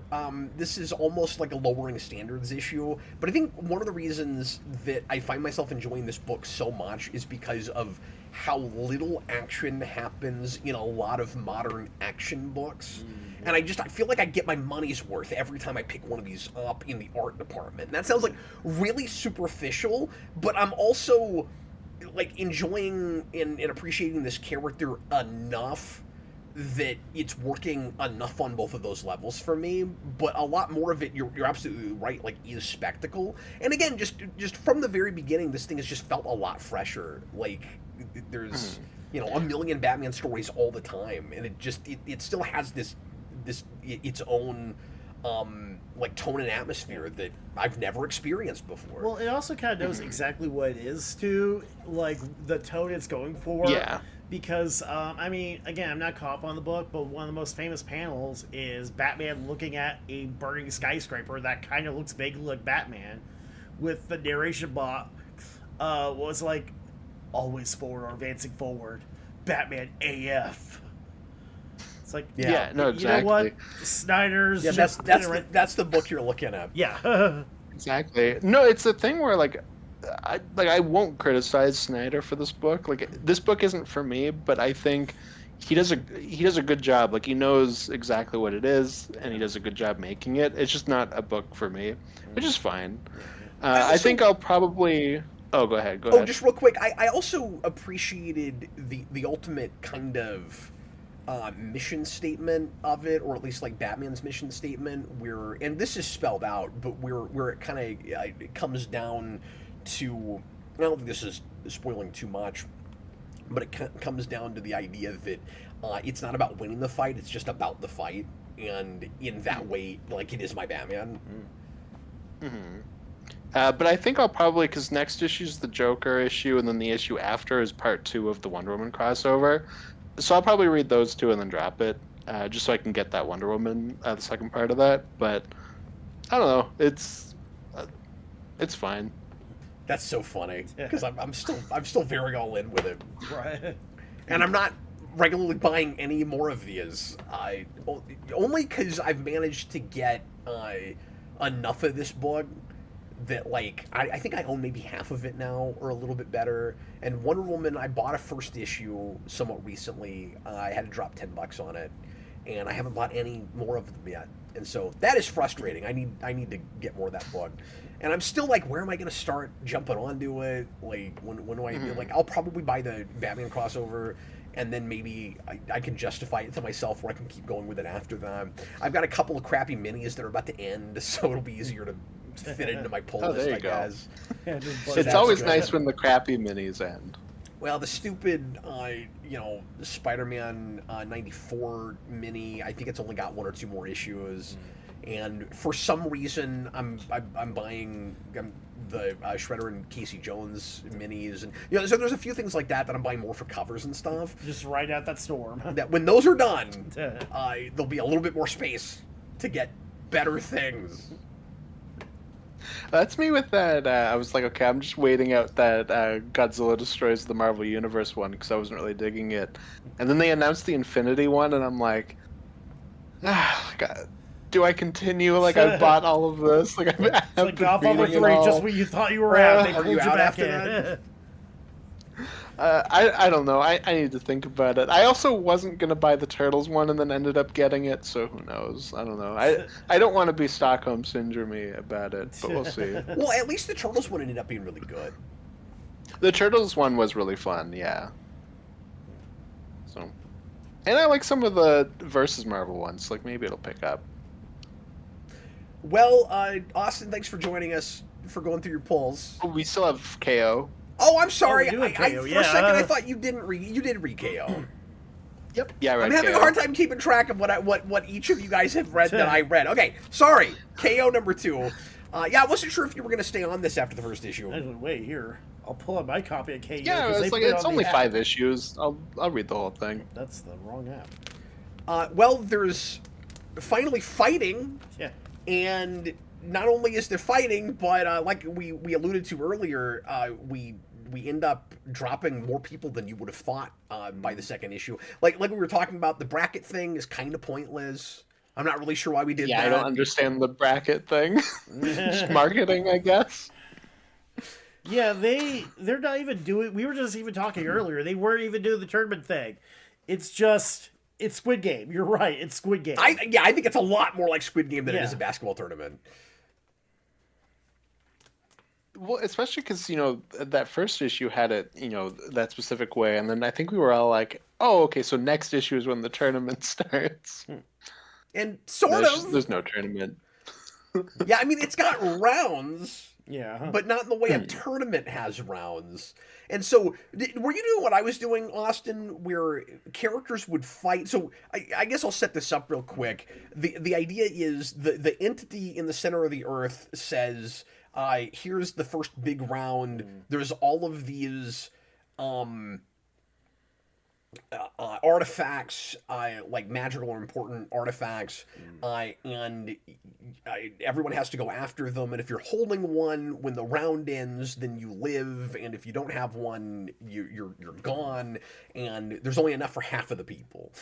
And so they're all going after those things. And so there are several matchups where characters are fighting each other in order to get their hands on them. And some of them are kind of fun, unlikely pairings. But I kept looking at them going, is this in the bracket? Is this in the bracket? And then eventually I quit caring about that. Yeah. Because you'd have a character that would fight a couple of different people in a row. And then I'd be like, okay, the bracket thing makes no difference at all. Yeah. Well, because issue 1, I was like, okay, it's... was it Mortal Kombat Armageddon when they're climbing up the stairs? Pyramid. Yeah, exactly. It's like that. But then this issue is almost like an old shooter, like a Halo or GoldenEye or something, where like the weapons are somewhere in the map, and you gotta walk around and fight while doing that. Obviously, in those, it's not. You find a weapon and you win. But like, I wasn't it even is still thinking about it in video game terms. You're right. At that point, it's not a fighting game. Yeah. Mm-hmm. Which I mean, I don't have like an issue with. It's just weird that this whole time, especially because the solicitations, they keep shrinking the brackets, and it's like, oh, like these people win the fights, and it's like, but we're not really doing that. No, it looks like those fights, like I said, are happening in tie-ins. Yeah, but they can't advance the story in any way because of how this ends. Yeah, no, it's really weird. But like as an issue, I think it's fine. No, I do too. It's just that aspect is kind of weird. No, I enjoyed it a lot. I think so far it's getting better. And like I thought the first issue was fine, but like I enjoyed this quite a bit more. I need less of the Joker. It does have too much of that as I was expecting. So I'm like, I need that to be downplayed moving forward, but I know it won't be. I forgot they did the Ant-Man thing with the Joker and Barda.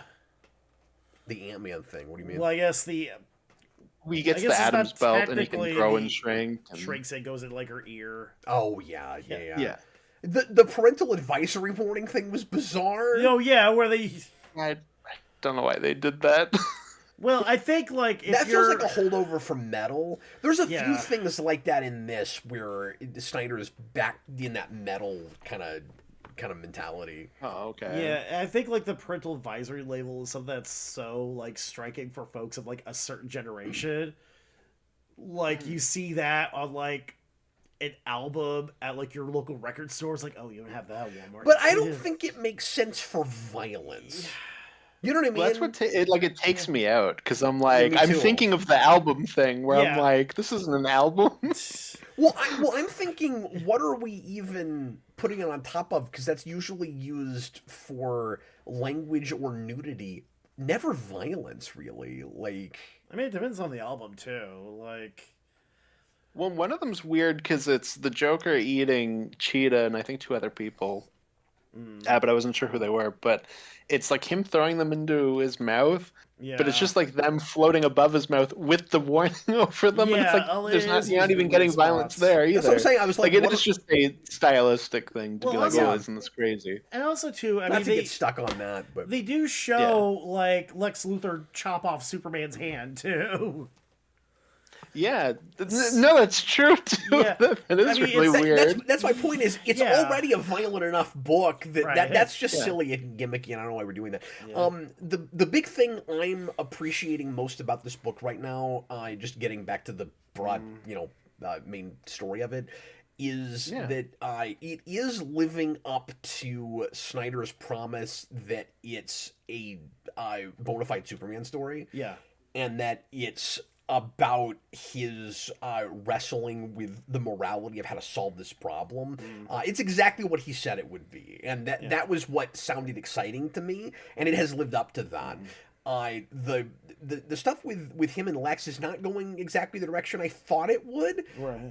But I feel like he's trying to mine some new ground with that relationship, where Lex is saying, the problem with you ultimately is that you're not actually willing to save people the way they want you to, where you're like leading by example thing doesn't work, and what you and you're kind of a coward, and just from Lex's perspective, and what you really need to do is step up and actually create that culture of dependence that you're afraid to. And Lex is like the real reason I hate you is because you won't do that, and I also wish you would, because I feel like it's necessary.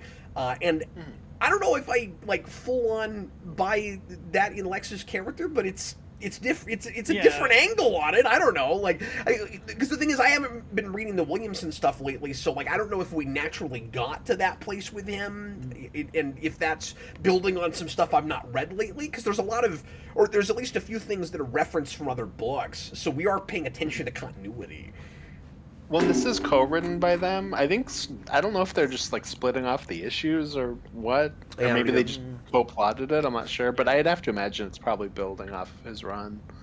I imagine they would at least have like a little meeting with the writers, but like, hey, big event, just so you know, wherever you go in your books, just talk about it. We can go from there. You would think.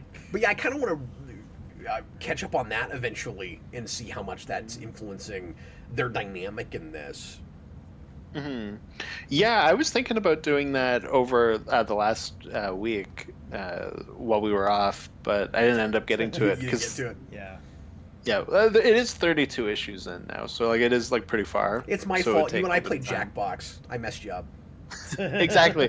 We played one game of Jackbox, and now I couldn't catch up. I didn't have the time. Ruined the whole week. Threw my whole week off. It like completely ruined my day and week. I was a little bit confused, and we can't talk too much about this because I don't want to spoil stuff for people, but I was a little confused about, I'll say this cryptically, how exactly Superman gets the artifact that he gets. Like, is it if you... Is it if that artifact is there and you kill yourself, then it brings you back to life and you have it? Is that what's going on? I was really confused about that panel. I felt like it just sort of happened. I didn't know what was happening. Or was it just he thought about it, so it came to... I have no idea what was happening. Yeah, I think it's like he lived some of that experience, like just in the moment of like what happened to Darkseid at the time, so it was more of like an in spirit thing, like you experience this, therefore you get this. I think it was like that was the idea. Okay. Yeah. I thought that could have been clearer. Yeah, for sure. But yeah. Yeah, I'm just a lot of outside of that. It's just a lot of people fighting each other and hitting each other. Yeah, and it's fun. The art's great. Mm-hmm. Booster Gold still has a beard. It is delivering on. Oh man, that's another thing I probably shouldn't spoil, but I love the Booster Gold thing. I was like, okay, Cap's either gonna really love this or really hate this. No, it's perfect. We'll see how it goes. If you hate Booster Gold like I do, that's the way that should have gone. I love it. I don't want to talk too much about it, but there's a big reveal with that I went, yes, perfect. That was a great payoff. I loved it. I do question how that works with the tournament rules. But it doesn't matter at the end of the day. I'm not sure how firm Snyder's sticking. I don't know how. Yeah, the rules are. It's so convoluted. I'm having the thing I'm having with Absolute, where I'm sort of turning my brain off a bit, and I'm like, I'm not a turn my brain off kind of person. Right. You guys know me. I nitpick stuff to death, and I overthink things. But this stuff is fun enough that it's been kind of easy to... I don't even think I'm hand-waving. I think I'm enjoying the things I'm enjoying about it, and on a second or third read, that stuff will jump out at me and bother me. That's what I think is probably going on with me right now. Mm-hmm. I mean, that's why I was interested in this event, you know, as opposed to other events, was just, it looked fun. I'm down for fun. I like fun.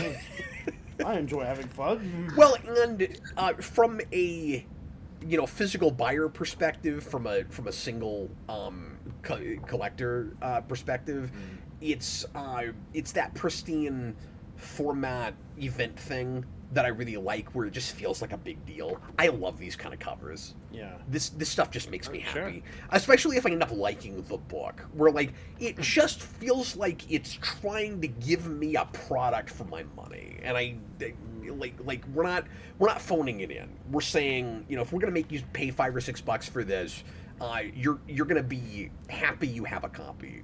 And it's going to be something that that will look cool if you decide to put it on, your spinner rack that you have at home because your basement looks like a comic shop. It just makes me happy. Well, especially since they're putting it on the app too. It's going directly to the DC Universe Infinite too. So you need something that has like a little incentive for buyers. And that's so smart. Yeah. And everyone should be doing that. Like, particularly with big events.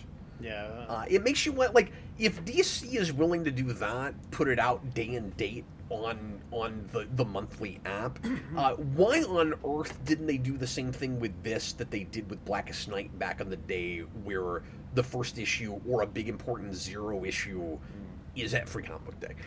They should have done that. Oh yeah, exactly. Also, it's another good thing about this issue, Cap, is the Vixens in it. I forgot. How good was the Starro stuff? Oh yeah, exactly. Oh, I lost it when that happened because we'd already done some of the Joker stuff, and I was like, okay. Yeah. And then we get the thing with Starro, because Starro was one of the characters I was most excited to see in this, and I was like, okay. And then there he goes. Oh no, this is awesome! Yeah, exactly. He really takes over for a minute. Like he does this. He really takes over. He puts the stars on people's faces, and he's controlling everybody. It's great. And his dialogue balloons are shaped like stars, and that's wonderful. Yeah, it's beautiful. Yeah. Well, and that's a case where when it was just the tournament thing, I was like, it's going to be interesting to see how they do Starro, because you lose that aspect of him. Yeah. Doing say 1v1 fight, because you're not going to do that. In a book where it's just that. So it not actually being the bracket thing allowed them to do that, and that's cool. I just think they should have sold it in a slightly different way, maybe. Like, not just the bracket thing, but I feel like even selling it like it's a fighting game premise, I'm like, not really. I mean, I guess you could take this story and turn it into a fighting game still. I guess. Well, especially if we're doing like the... But it almost feels like we're like you said with the shooter thing. Like, that was a really good point. Sorry, Chris. Oh yeah, it almost feels like we're only 2 issues in. Then 2 does not a pattern make. But it feels like maybe each issue is almost going to feel like we're in a different genre of video game. Different genre game too. One, I was gonna say too, like they might have been thinking like when you play like a Mortal Kombat or Injustice, like the story mode, where it's like everybody's fighting and then you stop and you have the 2 characters because you have to play it now. Yeah. Maybe that's what they were thinking. Like it's kind of that way, I guess, but like I don't know, it's a stretch. So I don't know. And the bracket makes it seem more, not that it's straight up like the tower thing in a fighting game, but it feels more like that. Yeah. Yeah. Oh, the other thing I want to mention just real fast is I also like the Lobo thing. Oh yeah. Oh yeah, I forgot. And that almost, I don't know why, that feels right there. It's like, just with the look of Lobo, it's like, why have we never done that before? Yeah. No, it is weird. I had the same thought. But no, the best thing with Lobo, because Lobo connects to the Starro thing, is that Lobo's, going to go take his weapon, and he says, was it Bastich? The yes, the Lobo curse word. The Bastich thing, the fragging Bastich. Yeah, and then he like hits Starro, and then Starro like takes over, and Starro yells it at him. Yes. While he's flying repeats by. it. It's Yeah. He keeps saying it. It's great. there's that was really fun. There's really fun stuff in Yeah. there. Again, I just feel like I'm getting my money's worth with that book. Yeah, for sure. No, and because of how it actually is, like it makes me interested to see what the other rounds will be now that it's just straight up not like a Now that bracket it's Squid fighter. Game. It's like Now you have to guess like what round, like is the next one going to be the Hell's Kitchen like cooking round? Like what is it going to be? I don't Issue know. 3 is Sin City. They're like, all right, we need Starro. We need you to pick the industrial section. Lex, you're going to handle commercial. Well, see, I keep thinking Squid Game. I'm thinking the next issue is going to be they've all got to walk across the glass and try to guess which ones will drop them. Like, They have to cut Oh, the. there you go. Yeah. they I have to mean, get the I don't know how well Christmas that'll work when half of them can fly. they lose their powers right before the round Yeah. starts. That's what it is. tree. So we have close by. Sorry, man. Life and fair. Lex is like Everybody I've turns got- to the Joker and Harley, and they're like, "You're the only two here that can't fly, so you better step correctly." Lex is like, I win. I still got jets in this. He's suit. in his armor. You Yeah. can't take that away from me. Exactly. Well, I was thinking about that too, because you have the whole thing where it's like you can pick one weapon or whatever in that first issue. I was like, does Lex's armor count as one weapon, or does he get like one weapon on top of that because it's just a costume, but it is a weapon? Yeah. And then I was Yeah. like, stop it, don't ask Well, like questions. the Beetle Scarab counted, It's almost and, not like, fair. It's like if you had multiple things built into your suit. Yeah. But then, like, Yeah, if exactly. Batman was there, would his utility belt count as one weapon? Because there's like 115 weapons in it. Yeah. When he also brings a giant mech as That's his true. weapon, Yeah. so And then, Who knows? ironically, when he goes off on his own adventure, he's stuck with a batleth, apparently, Batleth. which he hasn't even used yet. Well, also too, you had the because he lantern kept his rings bat too. mother box in his utility belt. Yes. Yeah, the lantern rings, which are just a collection of weapons, it counted as one. It's like, go get your hands on the rings. Yeah. So you can't even spread them out to multiple people. It's like there's 16 weapons, and one of them is the entire spectrum of lantern rings. Exactly. But also, you can split them off because that's how you also get Lex. Yeah, the whole Lex thing. So, Star Sapphire is just a jerk. Oh, I forgot about that. Yeah. She could have spread them out if she wanted to. But the question is, She's got that orange ring there, that avarice. could you have cheated with the rules and saved more people that way? I'm guessing so because you get both her and Lex that move to the next round Yeah. by having different rings. I guess I missed that. Yeah. Okay. So does that mean it was an odd number that moves on than was supposed to? No, because they label that as one weapon. So, like, if anything, I think they get just an extra one. I don't know. I'd have to look back at it again. Okay. Yeah. Because I've read like 18 other issues. I know, today, that's why but- that's why I forgot I missed that plot point, I think. Unless he grabbed something else and then just happened to grab. No, the he Black did grab Lantern something ring. else because there's the whole. Because wasn't there the whole Superman bit with? Wasn't that like a sword he had grabbed in the, or was that something he already had? Oh, you know what? I think you're right. I think that is Yeah. Yeah, what I that thought is. they I had think separate things. I think when he pulled out the sword, I just assumed it was just a Lex Luthor sword. Like he just had that. Yeah, he just had it. Here, really His iconic fast, I purple can look at the lightsaber. list, because they give us that really handy list of all the weapons. Oh yeah. And if one of them is a sword... is it the God Killer sword? It might be. No, because I think Oh. somebody else gets that. Oh. Crap! Who did? Then I don't know. No, wasn't it Jay Garrick who got the God Killer stuff? Yes. I don't know if he loses it because it is like a thing where people grab it and then they Yeah, he they was like lose the it one to that, people, like, but he, yeah.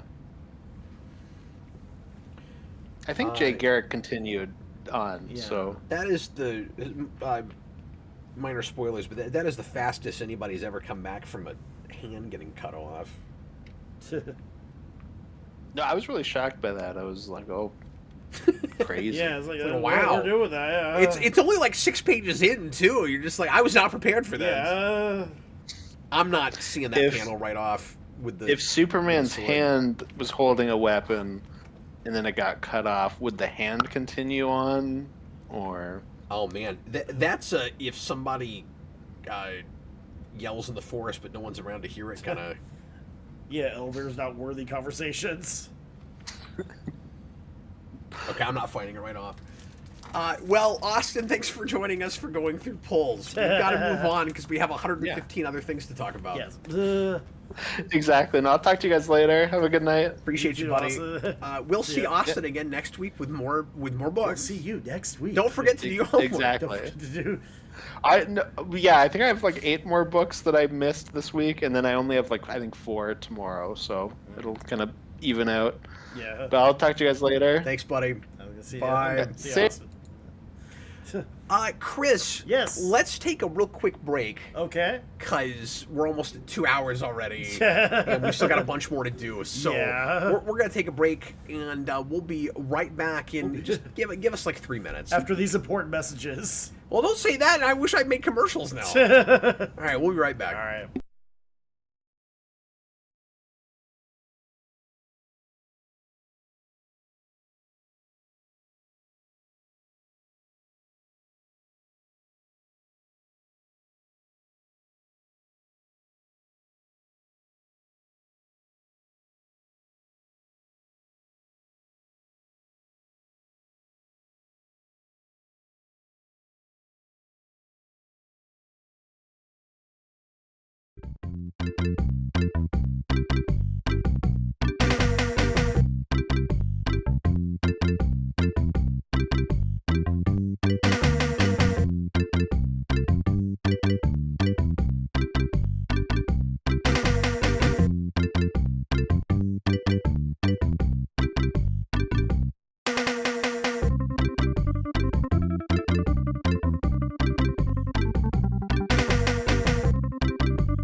right, welcome back, everybody.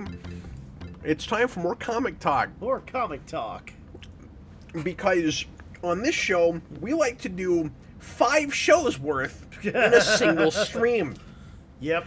Now it's time to talk about the reverse of a one shot that we did a couple months ago that was Yes. Deadpool Batman, that was sad and painful. Yeah. And now we have Morrison and Mora's Batman Deadpool, which is not painful. Is a book where something happens. Something happens. Some things happen. So for me, in comparing the two things, this Yeah. was just exactly what I expected. Yeah, exactly. In that, well, they tried, They tried, first of all, and too. Yeah. and Marvel didn't, and so I figured I think these two books are perfectly indicative, and this is what I thought would happen. Yeah. Of where the two companies are right now, Right. quality wise. I don't think this is great or anything. No, yeah, but I'll say it's fun. I'm seeing reviews that are like, oh man, DC like really hit this home and they like trounced Marvel. I'm like, well, the standards are so low though. Like, I feel like people are looking at this just in comparison to like how dull and nothing the Marvel one was. But if all we got was this, Yeah. I wonder if people would be as high on it. Yeah, exactly. Because I thought it was fine, but I wasn't blown away or anything. Yeah. Morrison is having a good time. Yeah, no, that's the important thing, too. And it's the perfect middle ground where I know what's happening well enough, but it's still that kind of multiversity-esque meta thing. Yeah. And that's just appropriate for Deadpool. And it was Yes. odd that you didn't really have any of that in the other book. Remember, I complained about things like, why is Deadpool not commenting on any of the editorial stuff? Why isn't he commenting on any of the crossover stuff? Why does nobody bring up the Wade Wilson Slade Wilson thing? Yeah. This leads with it. There was like a whole because page just on that. Of course it does. Like, yeah, like Batman's you have to. Batman's like, all right, you sure you don't know a Deathstroke? Are you sure? I think, in a way, the most clever thing Morrison does in this is he almost like covertly throws shade at the Marvel one. Right. I don't know if you had that. I can see that too. I mean, But I felt like it was really classy. yeah. But maybe I'm reading too much into it. I almost feel like he's saying the Marvel one sucks, and here's what it really should have been, because he's commenting directly. Like, this comes out after the Marvel one. Yeah. And it reads as a sequel to the Marvel one, which I wasn't expecting, because Deadpool remembers dealing with Batman, but Batman doesn't remember him, so he realizes that he's with a different version of Batman. Yeah. And that was fun, but it almost, in doing it that way, it almost reads like Morrison going, the thing Zeb Wells did was just kind of awkward and strange. Well, here's a question though. Like, is this the first time Morrison has written Deadpool? Because even for all like Morrison's like X-Men stuff, I'm not sure he ever has. yeah, like He falls right into it. And I think even Austin just mentioned that too. He's got a pretty standard voice for Deadpool. Yeah, like it read correct to me. And it's funny too. And I like Batman's attitude. Yeah. I'm not irritated by you because I deal with people that won't stop talking all the time. Yeah, it's like I work with thought kids and the Joker, so that's the. Yeah, and I don't know if I like the generic way he's talking about himself and his background, because that was the thing I didn't like with Wells, and Morrison also sort of does that. But I do appreciate that his Batman just isn't phased by Deadpool at all. Yeah. Well, a big part. Although, sorry, go I just thought of this. You know what he should have said, though? What's that? He should have said, I've got Harley Quinn. That's fair, yeah. That's what he should have said. Fair. Yeah. Well, what's funny, too, because a big chunk, like a big part of Morrison's, like, Batman run was that, everything happened. Everything you've seen in a comic happened. So, like, all the Silver Age stuff, Batman's already dealt with. He's been around. Right. And so, it makes sense. Like, you have Batman who's like, you're nothing. You're not. No, you're good. I do kind of appreciate, like, this could have been a little annoying how Morrison kept referencing Animal Man. Like, there's the whole part where Deadpool looks and goes, I can see you. And I completely missed the writer shows up. That went over my head, because I've never read them. Yeah, I mean, that was a big chunk of Morrison's Animal Man was... Yeah. No, now that you say that, but I've never read that. Okay.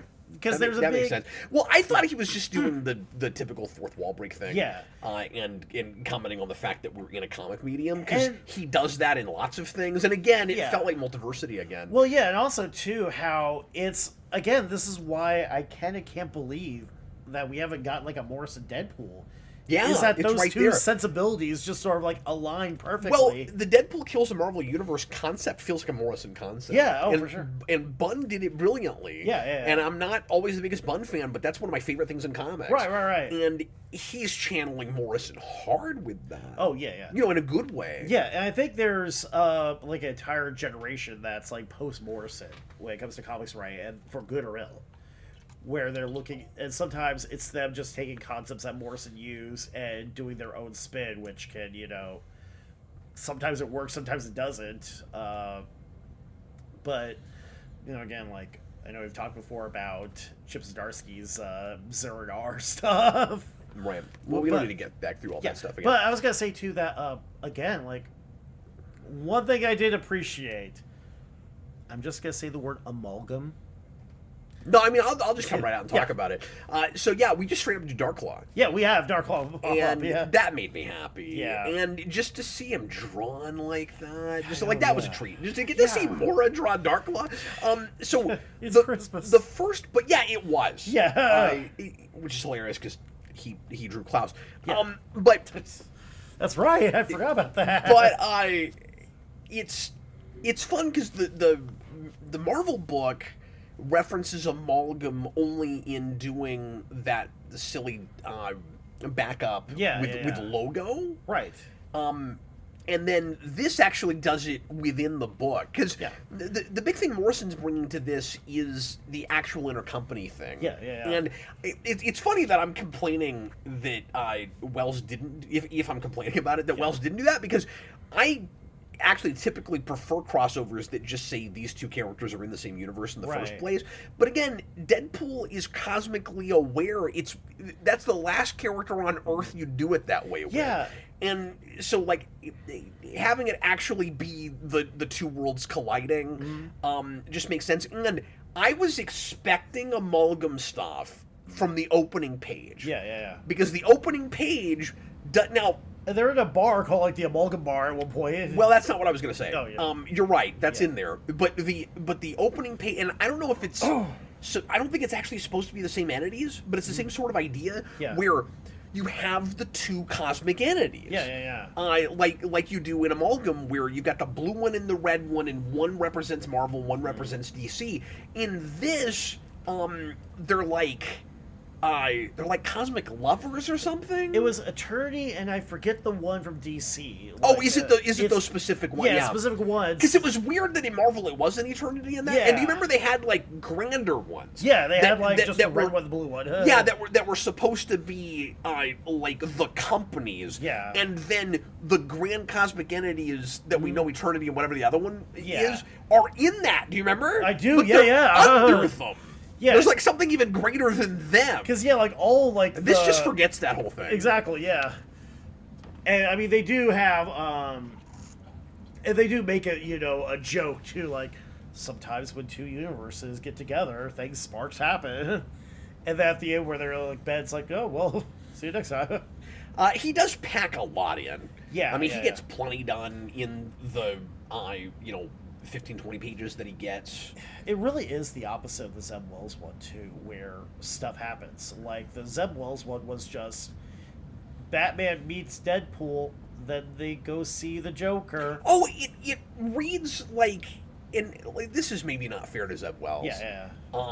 But it compared at least to this, Yeah. where this is just like real imaginative. Right. That reads like an AI wrote it. I mean, like it's what you would you would expect an AI to throw at you. Yeah. Honestly, and this of course doesn't have that. Yeah.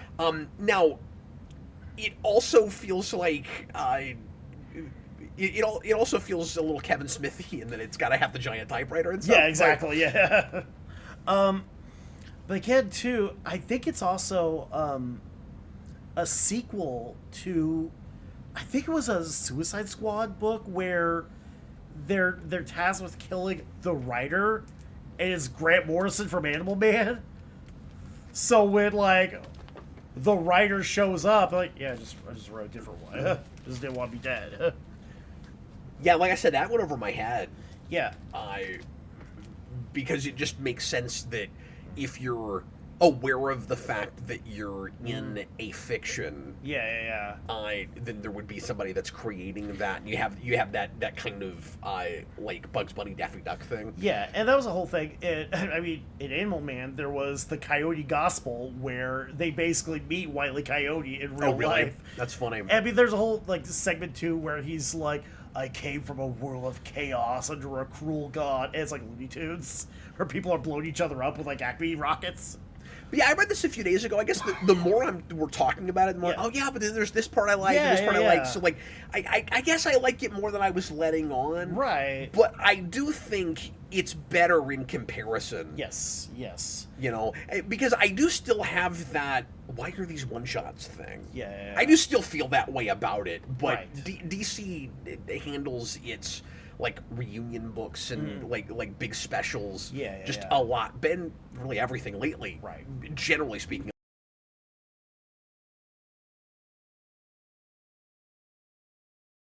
A little bit about the Laura Kinney, the Nightwing, I powered through a lot of them too. Like I kind of sped through a lot of them more than I wanted to. Like the Constantine, Doctor Strange one I thought was fun. You know? I thought it was massively disappointing. Really? And I'll tell you why. Why's that? Because I don't know why you would give us what feels like the cliff notes of what should have been an epic 4-part story. Oh, That's did you notice that like everything in it is good? Yeah. But you basically just went, Doctor Strange and John Constantine meet up to save the universe. Yeah. And they meet, they put their minds together, and they're seeing all the crazy magic stuff between their universes. Yeah. And something they save the universe, and then they go, we should do this again sometime, and that's it. Yeah, that's fair. Like, that's true. I'm like, give me a whole mini series of that, or at least give me a full story. Exactly. Like it's too good of an idea to put those two characters together. Right. And the art is too good. Like, yeah, it kicks ass. Yeah. But there's nothing to it. Right. So, did you notice that there are 3 writing credits in that? It took 3 guys to come up with that. Yeah, I forgot about that too. Like, Snyder is one of them, and I forget who else, but like, it was bizarre. Yeah. It's like at that point you're just writing like a panel each too.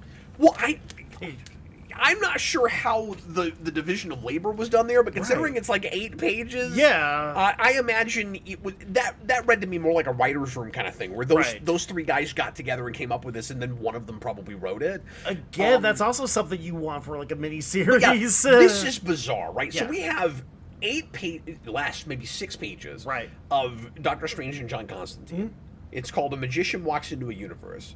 Story by Snyder, Tinian, and Williamson. Come on now.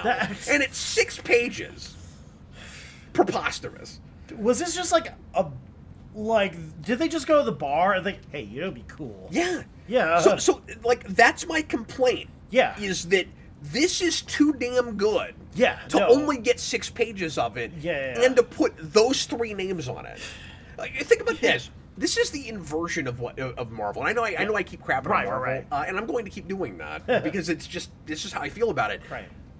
This is the inversion of them. Yeah. They go, we don't have very much like major talent at all, and so the best we can do for the first DC Marvel crossover in 30 years is Zeb Wells. Yeah. Meanwhile, DC puts 3 of the biggest names in comics on 1 6-page on a 6-page story. Now, I don't think Tinian is like the best writer, but I've heard that as he's branched off and he's been doing his own creator-owned stuff, that he's actually better than anybody gave him credit for. Well, it's probably like Jeff Johns too. I've liked stuff from him before. I don't feel like that name is not the same lead, but for the longest time I felt that way about Williamson. And then he's had this epic run on Superman that everybody loves, and then I've been liking everything. The G.I. Joe stuff too. Yeah, I'll talk about later. Exactly. I've been liking everything I've read from him lately, or at least a lot of what I've read from him lately. So anyway, it's just the inversion of it, Yeah. and it is preposterous. That's such a good that this 2 is 6 pages pages too. Yeah, then you get to see Constantine with the third eye and Yeah. all of that. It's pretty kick-ass. Yeah.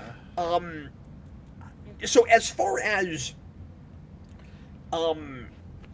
doing this unfortunate 6-8 page format where you just don't have any room to tell much of a story, Yeah. I think the most effective one of them is the X-23 Nightwing thing. Yeah. Which was one of them that I was most like, who cares? Yeah. And then I ended up really liking it, actually. I mean, it's one of those things where it's such like, at first it seems like an odd pairing, but the more you think about it, it's like, okay, yeah, and the more you read the story, it's one of those that you would only pair up if you had something to say. Austin says, I figured their crossover would just be Constantine coming to the Sanctum and just sort of them interacting. That's what it is. Yeah. But they make a big deal out of, we didn't even have to leave the Sanctum and we saved the universe together, and the art's too good. It's just ridiculous that there's not a whole story. There's 3 writers on it. Yeah, that's the part of it that blows my mind. The Harley Quinn Hulk thing was dumb. That's the one that reads like a crappy Marvel thing. I just kind of like powered through that. It's like, that is what it is. And I guess I didn't really care at all about the Miss Marvel. What was it? Oh, static thing. Yeah, it was whatever. Yeah. Again, just not enough room to do anything. Right. And they know it, so it's awkward. Yeah. So they get in there and they go fight a big thing, and they're like, we're immediately in love, and they almost make out, and then that's it. I mean, that's all you get. Yeah. Read a book. I don't know. But definitely much more worth your time and money. We know who wins this fight. Yeah, than the first one. Right. And these should have been minis in the first place. And again, like the one thing that really sticks out to me is, why hasn't anyone let Morrison write? Why did Morrison put Deadpool in it? Well, I guess in New X-Men, I'm not sure that would really fit totally. What are you on about right now? I don't know. I'm just like rambling about Why wouldn't he? Deadpool. What? Oh, I see. Yeah, I see. Just you're saying why didn't you do it back then? Yeah, why didn't you do it back then? It's like, I'm not sure that will really fit the tone for like E for Extinction.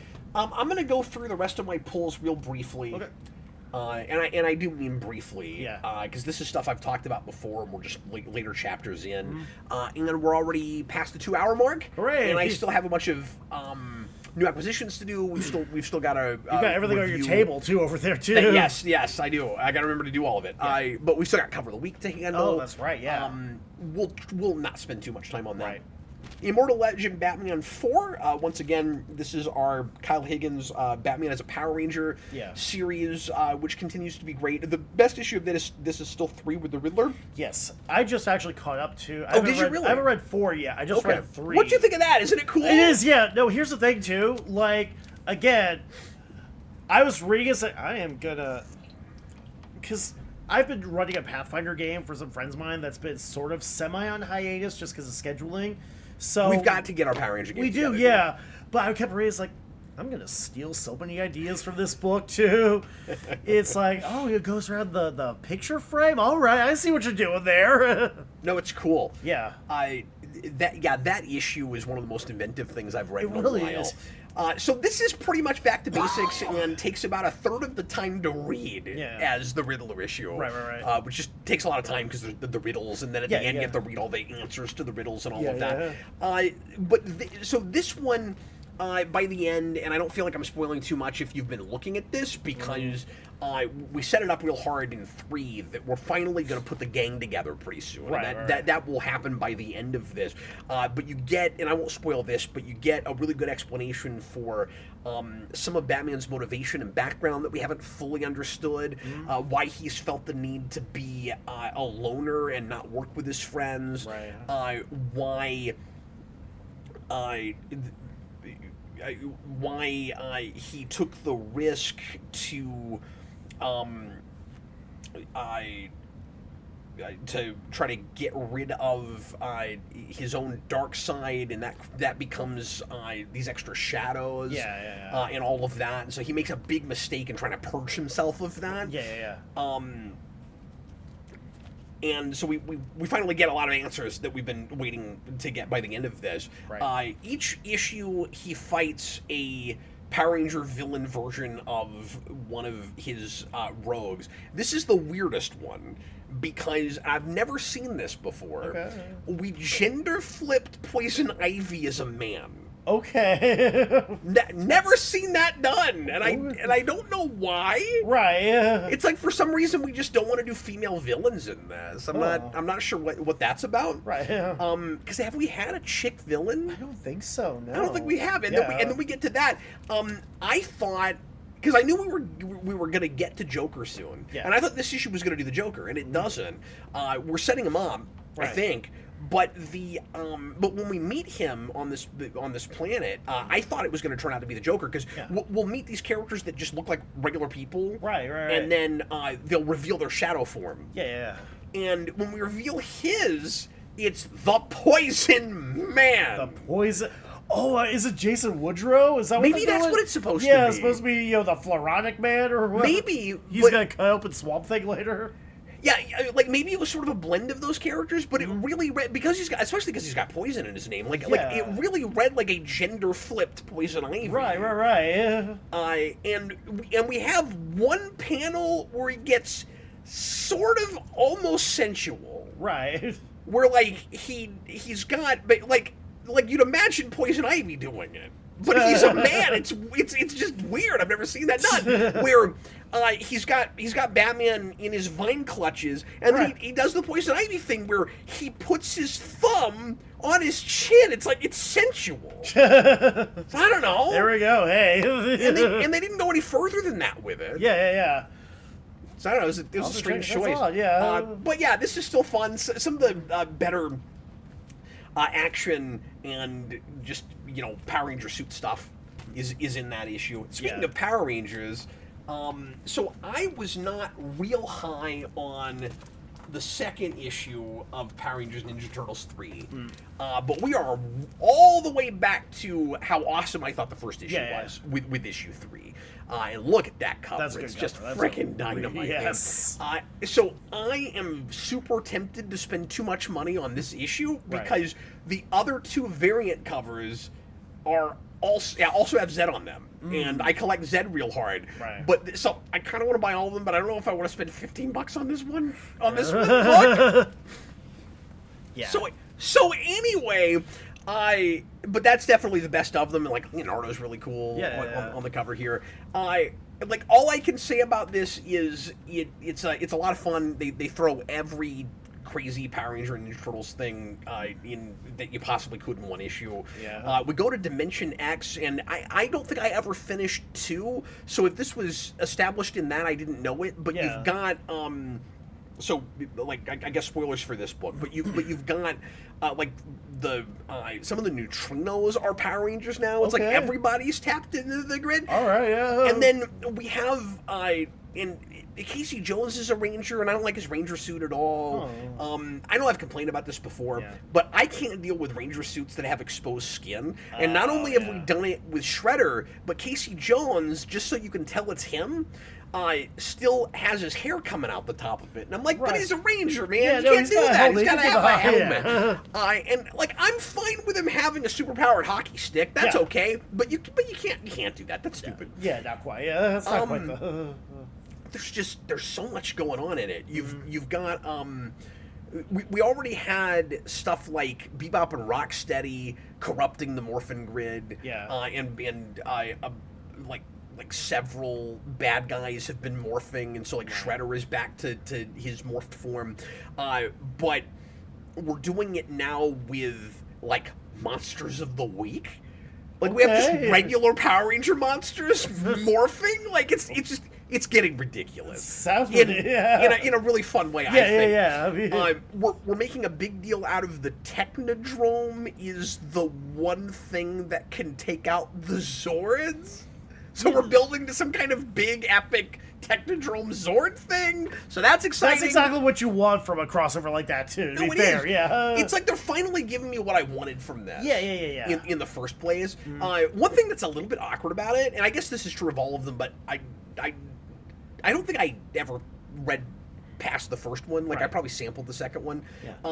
But one thing that's sort of awkward about it is it feels like straight up the Boom Power Rangers, but kind of like the Godzilla Ninja Turtles crossover. Yeah. It's more of a modified 87. I can see that. As yeah. opposed to the IDW Turtles. Right.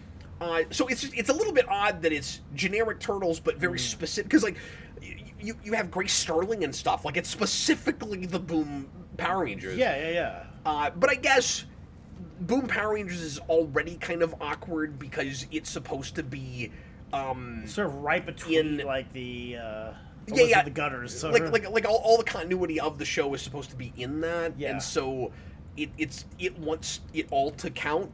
Right. So I guess it sort of makes sense, but it's a little bit weird. Yeah. Anyway, but real quick, I guess the most fun thing about it is that you have a simultaneous battle between Shredder and Jason, and then Zed and Leonardo. Okay. And that's pretty great. That seems cool, yeah. And you get a nice juxtaposition of the way the two of them manipulate or don't manipulate their foes. So Zed comes in and fights Leonardo and just says, you're much weaker than I expected. I'm not impressed with you. Yeah. Everyone's talked you up as this brilliant leader. You're putty beneath my feet. Right. You know, you suck. He doesn't actually say that. Yeah. That wouldn't be a bad line for Zed. Well, yeah. and that for obvious reasons. And then, conversely, you go over to Shredder, and he is fighting Jason, and he says, you would be great for my army. You should join me. And I really like the juxtaposition. Yeah, exactly. That's cool. Yeah. Between those, it's great. Anyway, so this was freaking Dynamite. Yeah. I was very happy with that. Sonic 82. I don't have much to say about that. I did go ahead and read that. I don't always read these, and for some reason this has been delayed. Right. And finally came out again. And it felt like a somewhat one-and-done comic, and Sonic is actually in it, and I understood what was happening. Yeah. So that was good. But there's this character that kind of like hero worships Sonic and has learned a lot of his moves and makes a big deal out of being able to like to do Sonic spin and stuff. Yeah. And he's not getting along with his parents, and Sonic helps him get along with his parents. And right. It was a little lame. I wasn't in love with that story, but it's fine. Yeah. I wasn't going to keep on this book, or I wasn't sure if I was going to with Casey Jones, but the cover is great. One thing to keep in mind with IDW Turtles is that, and I don't know how much of IDW Turtles you've read, Chris, but when Casey and Raphael first meet, they are friends immediately, and they don't have that classic battle first. Really? And I don't know if up to this point we've ever seen this version of Raphael and Casey Jones actually throw down. Yeah. Maybe somewhere. I mean, like, we've had 12, 14, 15 years continuity now. I don't remember.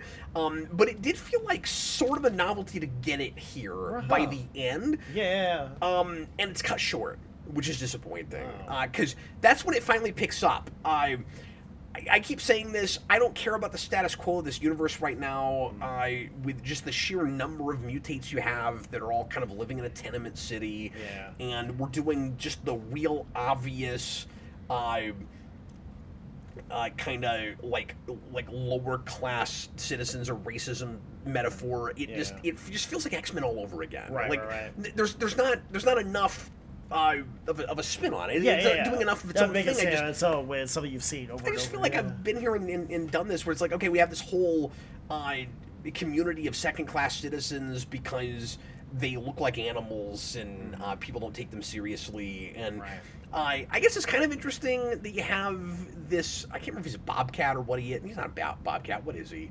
He's like I can't remember. He's like this big white bear guy, and I can't remember what kind of animal he's supposed to be. Yeah. But anyway, you have this guy that's a mutant that doesn't like being a mutant and is like desperate to be human, and so he's working with humans against mutants, and he's trying to like give himself some sort of serum to make himself human, and like I don't know. I can't get into it. Like, I'm kind of bored with this whole idea. That's also stuff you've seen from, like, X-Men before, too. Yeah. Freedom Force and stuff like that. It is struggling to carve an identity right now, and that's why I think it's just really time to reboot the thing.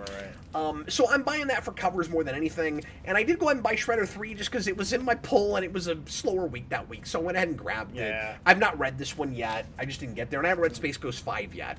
But that has maintained its quality. I'm sure it's great. That's the second part of a really good, first part of a story. Right. But anyway, so that's all of my stuff from the last couple weeks of new books, Chris. Right. And then, let's see, what time is it? I'm trying to decide just how much of this stuff I'm going to go through. Yeah. So... You can probably hear the stuff he's pulling through, like the big long box. He's got a short box. Yeah, it's half a short box. Yeah. So I bought this, and he doesn't watch the show, so I don't think I'm gonna end up spoiling anything for my dad. But I bought this for my dad for Christmas. This is a variant. I was surprised by what this is worth. This is apparently kind of sought after just because it's a cool cover. Right. But this was a Looney Tunes variant. I think DC at this point, this was like almost 10 years ago now, did. Maybe over 10 years, did a whole month of Looney Tunes variants, and my dad is a giant Marvin Martian fan, and so this is the Marvin Martian variant for Green Lantern 46. That's great. That's great. Which is just wonderful. And this is I got this on a Black Friday sale, so I spent less than this. But this is like a $35-$40 book. Oh wow! And I bought that for my dad for Christmas. Yeah. I love it. There's a part of me that also wants one. But I have the Marvin Martian Martian Manhunter crossover. Yeah. I don't know if you've ever read that. I haven't. It's awesome. That was when they were doing like the Batman like Elmer Fudd, where it was like the noir hard boiled. And then they came back and did another set that I've never read. Yeah, but they've done that twice, I think. So this is the big one that I spent a little bit on. And I got to tell you the story about this real quick because it's funny. And maybe I've mentioned this on the program already. I can't remember. But my comic shop, a couple months ago, I walk in and they've got this copy of Vengeance of Bane. And I have needed one forever. Because this is one of my, first of all, so this is the first appearance of Bane. So this is a major key. And this is one of my favorite, if not my favorite, honestly, like single issue of comics, just front to back. It's one of the best origins of anything, I think, and it's a really unusual book because it introduces a character with an origin that you would think would have spun out of something. But the first time you see Bane is just giving us his prison background. It's crazy. I've reviewed it in depth back when I was doing the Batman Year project, which I ultimately abandoned, but I've done a massive deep dive with that book. And I love it. It's one of my favorite things. Well, years ago when I had an eBay business, I sold one. Because I didn't know what it was. I was not aware that this was a major book and that it was actually the first appearance of Bane. And even back then, it probably brought $30 or $40, and I was kind of surprised as to why it brought what it did. And then later I finally read it in trade, and I went, "Oh, that's why." That's why. So I've been looking for one, but I didn't want to spend $100 on it, and it has gone down lately in value like a bunch of stuff. Because just the whole, not that everything is down in price right now, but like the industry, or I should say, just the speculator market has waned pretty hard, especially this year. Which is great for collectors like me, because now you can get your hands on things that you couldn't a couple of years ago, and that you especially couldn't have during COVID. Because COVID, everything went through the roof, and there was no getting your hands on anything. So I saw that on the shelf, and they had a $120 sticker on it. And I, as respectfully as possible, went up to Chris that half owns the comic shop, and I said, Chris, why is, if I may ask, your Vengeance of Bane, what is special about it that's 120? Because I had looked them up recently, and they weren't going for that. And he said, Oh, that's been there for a while, and we just haven't relabeled it. Oh, Because it's dropped more recently. We just haven't relabeled it yet. And I said, well, what do you want for it? And he said, well, I'm gonna have to look into it, and I'm busy right now, and unless you wanted to buy it right away. And I was like, I'm probably not going to. So he didn't he didn't price it. Right. So I come back the next week, and it's off the shelf. And I was like, oh, did you sell that? I was like, you sat on it forever, you told me, and suddenly you sold it. He goes, no, it's in your box. Oh, wow. And I said, well, I don't even know if I'm going to buy it, Chris. He said, that's okay. He said, I'll get around to pricing it, and we'll see if you want it. I was like, okay. He's playing chicken with you at this point, too. So it stays in my pull box for like a month and a half. Yeah. And every time I get my pulls, it's in there. And Chris and Greg both are like, yeah, we'll price that at some point. So we get to Black Friday, and they know I'm coming, and I come in, and Chris goes, oh, I finally priced that. Right. And they had just this insane sale on a ton of stuff. I mean, it was like buy one get one on anything under $20, and the dollar books were $0.25. Oh, wow. It was 4 for $1, which is why I stacked, because they have decent stuff in the dollar bins. So you'll see I bought like 100 issues, right? Because it was $25. Yeah. And they had a bunch of other sales too, and so and then over $20, it was like 25% off of stuff. It was like, their trades were buy one get two. Oh, it was preposterous, the sale. And so he goes, I've stickered Vengeance of Bane. I put $80 on it. So today it's $60.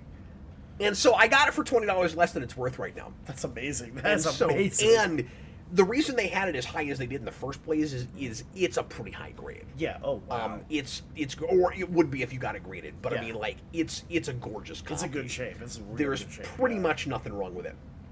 And anyway, so that's my story about my Vengeance of Bane that I finally got. So I'm sort of glad that it took this long to get it, because I got kind of a fun story with it. Yeah.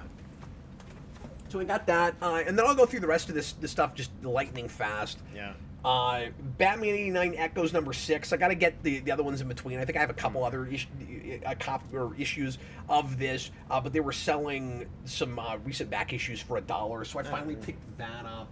And then I bought a whole bunch of 90s Robin. Oh, wow. At $0.25 a piece. Nice. I probably have 20 or 30 issues of this already, so I figure I might as well start actively collecting this. Yeah. Since it was that cheap. So I won't show all of these, but I bought a bunch of them. Yeah. I mean, it's a lot of Robin. There's a lot of Robin there. Yep. And then, and some of the stuff I bought I'm not even showing tonight because I just put it in a different stack. I'm getting Mikey a bunch of extra comics for Christmas, and I'd already bought several, but I got him some more in the sale, and so that I got more of his stuff. But then I bought a few issues of Who's Who. You ever seen this book? I do. Yeah, I used to have a bunch of those too. Did you? Yeah, I always had like the Who's Who and the Handbook of the Marvel Universe, stuff like that too. Yeah, I would eat that up when I was a kid. One of the reasons I like these is just the cool wraparound covers. Yeah.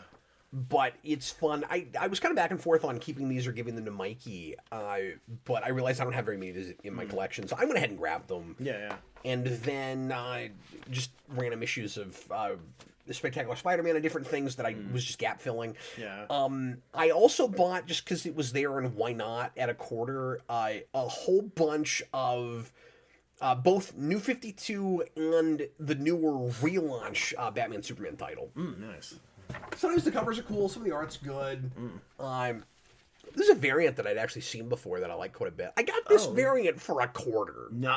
I mean, come on now. That is a good deal. Here's the annual for that. Like, I don't know.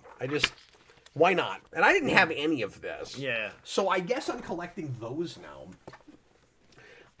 Weird that there's any Nightfall I'm missing, but I looked some of this up. I didn't have it. Yeah. I had like an hour to kill that day, so I was like actively gap filling. Right. Here's a Web of Annual I was surprised not to have. I've got a lot of the ridiculous Electric Blue Superman, but I was missing that one. Yeah. This was right in the middle of a big run of Fantastic Four, but that was one I was missing. Yeah. 288 there. More Robin. So yeah, this was sort of like buying out a collect. I kind of wish. I was trying not to spend a ton. Right. I kind of wish I could have walked in with $100. Oh yeah. And stacked Come up out with like 400 more comics. like 400 or 500 comics. Yeah. Yeah. More of this Batman Superman stuff. Got a couple issues of Doom 2099. Yes. Oh, this one's kind of falling apart actually, but whatever. I spent a quarter on it. It's fine. Because I collect some 2099. Yeah. There's an Adventures Annual. Dun-dun-dun. Austin says I got a sweet comic haul. I did. Yeah. No. I mean, I'm. But like I said, they put decent stuff in their dollar They bins, did. Yeah. right? And this was just cracking the surface. Right. I could have done quite a bit more. I was surprised not to have any of this in my collection. This is Claremont's X-Men Forever. Oh yeah. I bought probably 10 issues of this. Yeah. At a quarter. Why the heck not? Well, yeah. I don't know if you know how big my X-Men collection is, but it's kind of preposterous. I probably have 5 long boxes of X-Men. Oh wow. I already showed that one. Yeah. Here's another of these covers, but yeah, a whole bunch of X-Men Forever. Yeah. I don't actively collect Green Lantern, but again, I'm at a quarter, so I'm like, if there's a Green Lantern one I'm going to collect, Yeah. it's going to be the 90s stuff leading to Parallax. Right. So I got a few of these, just because they were there. Yeah. And again, why the hell not? I actually found a couple issues of Daredevil I was missing. Nice. I have like 2.5 long boxes of Daredevil. Here is some Detective I didn't have. At a quarter, folks. Detective 626. This is like late 80s, early 90s stuff. Yeah. Mikey bought a random issue. So he also bought a bunch of quarter books when I had him there last week. And then I went in a different day and bought him some more. Yeah. But he spent like $25 also. And he didn't get as many as I did because... their $2 and $3 books were $1, and he doesn't always get to get as many of those as he wants. Yeah, so he's like, I'm gonna get some of these too. And but anyway, he got a Gold Key Bugs Bunny issue for a quarter. Nice. And those aren't always worth a lot, but that was exciting for him. Right. When I told him, you just bought this quarter book that is 55 years old. Yeah. And he was like, that's pretty cool. Like, when you're 7, that's exactly, pretty cool. Yeah, no. I got some Justice League International. I've been slowly collecting this more recently. Yeah, I, like, recently went back to that series just because, like, it's so important. Like, so much of modern DC comes from that. But, like, it was always kind of a blind spot. It's like, all right, let me get into this. I started just before I got out of Current a few years ago. I started as Guardians of the Galaxy. I probably got the first 4 or 5 issues of this. Yeah. You know why I bought it? Angela, yes, exactly. Yeah. One of those was in the quarters that I didn't have. Here's that big one-shot when Spawn was ostensibly getting popular again. That was about to spin off a bunch of books. Spawn's Universe. I got this for a quarter. Now, as you can see, it's got a little water damage. That's probably why. But I was like, why the hell not? Exactly. So I got that. Here's some more Robin. There's a Man of Steel issue I was missing. Nice. That's probably like, I don't know, 89, 90. No, 92. This is... this would have been just after Death Up then. Oh, wow. I do believe. Anyway. Oh, wow. Austin left a comment here. You're collecting International or Booster Gold, right? That's right. Yeah. I have suddenly so much more Booster Gold in my collection. Lately, I just keep lining up with stuff. DCKO, you did your job. Not intentionally. It Yeah. keeps happening. Mikey was taunting me one day because he saw an issue of Booster Gold in the dollar bin, and he was like, I'm going to buy that just to tick off my dad. That was pretty funny.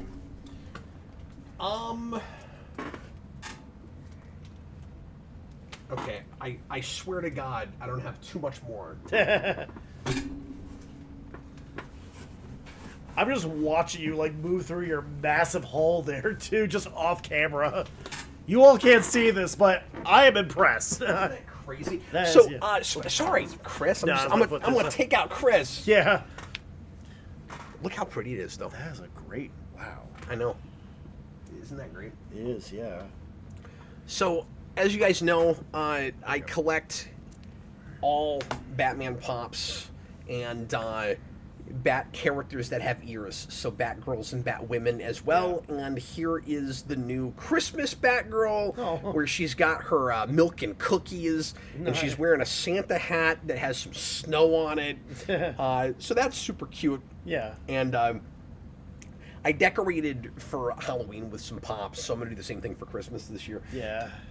Speaking of 90s stuff from earlier, Chris, I was ordering some Christmas presents, and I decided to throw this in my shipping box and get this for me. Here is the Superman Ultimate 90s Flashback Coloring Book. Oh, wow. And I wanted this... It's got super mullet. Because, yeah, well, so obviously I collect Superman real hard from this period. Yeah. And it lets me color a couple of my favorite covers. And also there's just, some really well laid out art through this. Right. I will occasionally go in for a good adult coloring book. Yeah. So, of course, I get to color a Superman 75. Right. Like, that's fun. But then... So, I don't know if you know this, Chris, if I've ever shared this with you, but Adventures 505, this is my favorite Superman cover of all time. Really? Yeah. I don't know why. This is a big deal when I was a kid. This is one of the first Superman comics I owned. Right. I had a little bit of the Death of stuff, but I think Death of was already over by the time I started getting it, just barely. Yeah. And so I might have gotten that before I even got very much Reign of the Superman and that stuff. Yeah. And it's long-haired Superman, which I always really liked. Well, but just that pose, like that is that flying pose, that is quintessential Superman. Yeah. To me. And I was pretty excited when I got this that cover was in here. So I'm glad I bought this. Superboys of Steel. Yeah. It's just funny. all that Death of era stuff. Yeah. It's like they made this just for me. It's funny though because I hope they do a Batman one like this that has a bunch of Nightfall. Oh yeah, some Asbats. Yeah. Colors of John Paul Valley. Anyway, sorry to interrupt. Oh, I was just gonna say too that when Reign of the Superman, that was right when I was first starting to get into Superman. So there's a point when I was a kid where I would see like old Superman comics from like the 50s and the 80s and just that whole pre Reign of Superman and Death of Superman that I would always get a little weirded out when I saw short hair Superman. He's like, no, my Superman's got a mullet. That's just what he looks like. What's this guy? That wasn't weird to us when we were kids. Exactly, yeah. But it's this real tiny sliver of time. Yeah. So, but yeah, when I was a kid, I would go back, I would see like Silver Age books, and like, his head looks weird. I don't know what's up. Yeah. I might bring these up again on the Captain Logan show and spend more time with them. But I wanted to make sure that I brought this up somewhere because it was super cool of him to do this. So Connor sent me an early Christmas present, and he sent me a box of special movie releases that he was afraid I wouldn't get before they ran out and I couldn't get my hands on them. Which is super cool of him because I've been putting off movies a lot lately. I've been concentrating a lot more on comics and stuff. And so he got me the Arrow release of The Mask, which is one of the most gorgeous releases of anything I've ever seen. Yeah. It's fantastic, and both the things I'm about to show you have a bunch of new special features, particularly The Mask. Right. But the presentation on this is just madness. It's out of this world. So the only Arrow I owned before this, because Connor's really into these like a prestige Blu-ray and 4K releases. The only one I had before this was Flatliners, which is a wonderful release, and they keep putting out stuff that I kind of want. They did one for Dark City, which I need to get my hands on. That's a good movie. But it's got a behind-the-scenes booklet that has the Tribune cover, and it's just nicely laid out. Oh, wow. And I haven't looked through this yet. I haven't read through this yet. Yeah, but yeah. I will. These often come with a poster, and the other one I'm going to show you has this too, but they'll on each side put kind of the two big posters. Yeah. Which is cool. But then it keeps going, Chris. So here's the actual box. Right.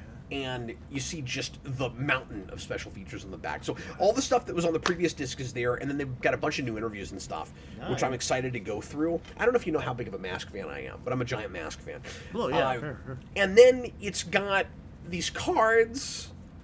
Like, it's just crazy how much stuff they put in here. It's wild, yeah. For all the major characters. And they're black and white and just real classy looking. Yeah.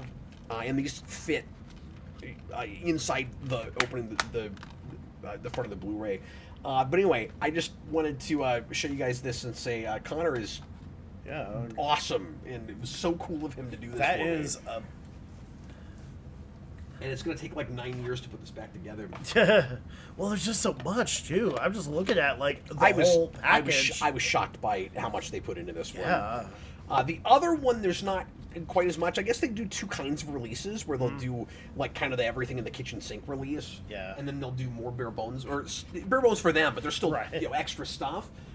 Not surprising that the next thing I'm going to show you didn't get exactly that treatment. And I don't know how this got an Arrow release, but they did an Arrow release for Spawn, and he also sent me this, which is so freaking cool of him.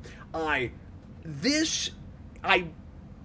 might have made myself go ahead and go. Well, again, the Mask has a bunch of special features, and I always try to get new releases for the superhero movie collection back here when they've got features, particularly commentaries, but other stuff. This one I really needed even more than the Mask because it's Spawn. No, because it's got both the director's cut and the theatrical cut. Oh. Because the theatrical cut never gets released. Right. Because I don't know if you know this, but it was released at PG-13, and they had some really weird cuts for violence and fire and stuff. Yeah. And what's released typically is the rated R version.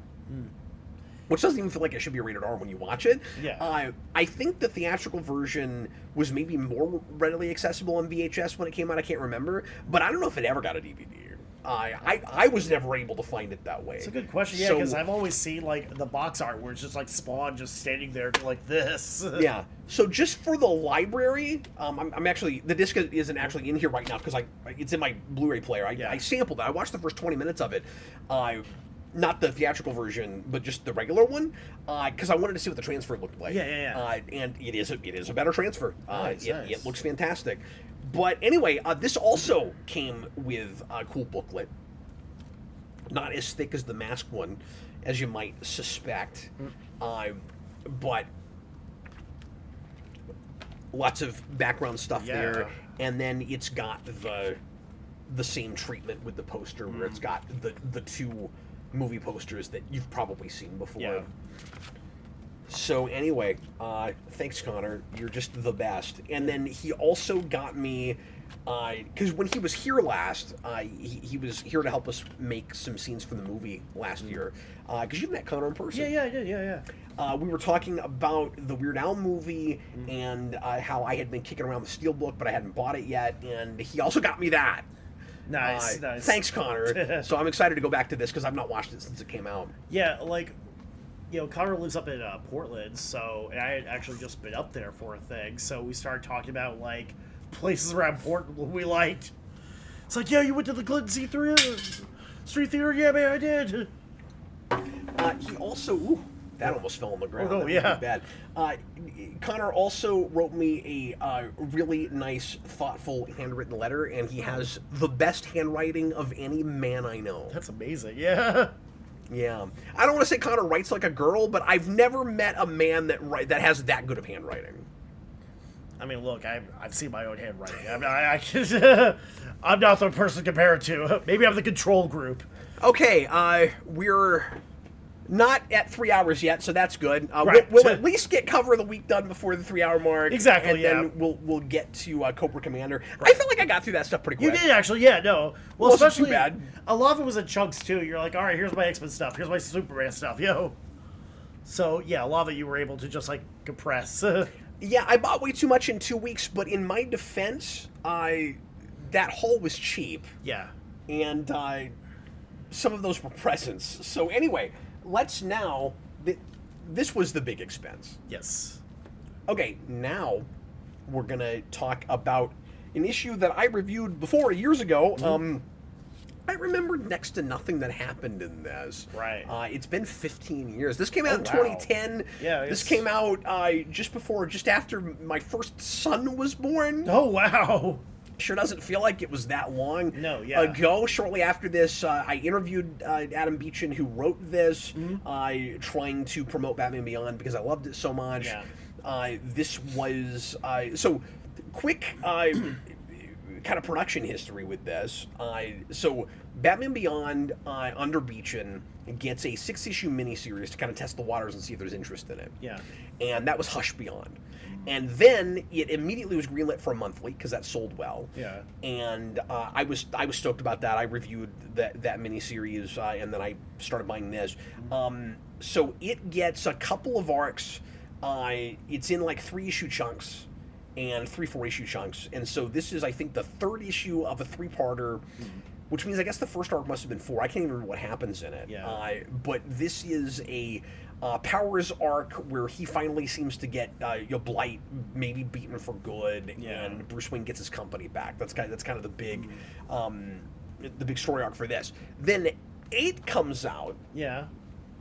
And I don't remember, I should have looked it up. I don't remember if 8 was kind of read as a one and done or if it was supposed to be the start of a whole arc. But the book is relaunched for New 52 immediately after that. So this is the end of a 3-issue arc. It gets one more issue with 8. 8 is the last issue of this volume. Wow. I just wanted to mention that. Was 8 at least like a one-shot, or did they just That's cut what like an arc? That's what I'm saying. I'm not sure. I should have looked it up. I didn't think to do that. Because I know with, like, sometimes DC would interrupt, its own story. I think they did that with Year One, where there was, like, a storyline going, and then they're like, no, sorry, we got this other thing. Dark Knight Returns, come on. So had you read any of this before? I had not, no. Like, a lot of the Batman Beyond comics I haven't even touched. Not even because, for a particular reason, you gotta make choices. When you're at the shop, you got $5, This was one of the things that got me back into current. Yeah. Because I went into a comic shop in 2010, kind of thinking about starting to buy comics again. Yeah. And I had never regularly bought current. And Black Knight had just finished. And the shop I went to had all of it. Nice. And I could just stack them up and buy the whole thing. So I did that. Yeah. And then I found out from solicitations that Beyond was coming out, so I got a pull list, and I ordered that. So that's one of the first things I bought. Oh, that got me nice, back into comics and started this whole thing. Okay, yeah. So kind of near and dear to me. It also is what got me, because I don't do industry interviews very much anymore, but back then I was starting to do quite a bit of that, and it got me interviews for both Adam Beechin, who was awesome and helped me get several other interviews. And Norm Breyfogle, who one of the last things he ever did for DC was the Batman Beyond Unlimited book. Right. It was broken up into 3 chunks. One was Batman Beyond, one was Justice League, one was Superman. Yeah. And Breyfogle was doing the Batman section, so he was only drawn like 8-10 pages at a time.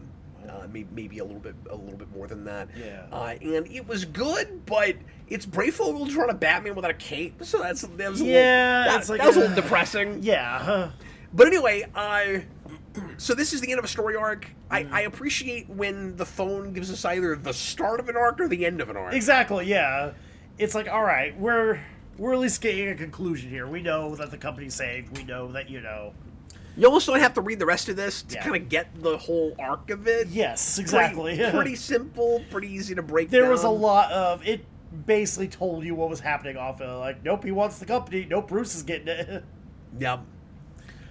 There was a little bit of a hint of where they were talking about the hacker collective, where I forget the character's name, the one with the pink hair. Yeah, I can't think of her name either. Can't remember. Yeah, but yeah, she was joining like anonymous now, basically.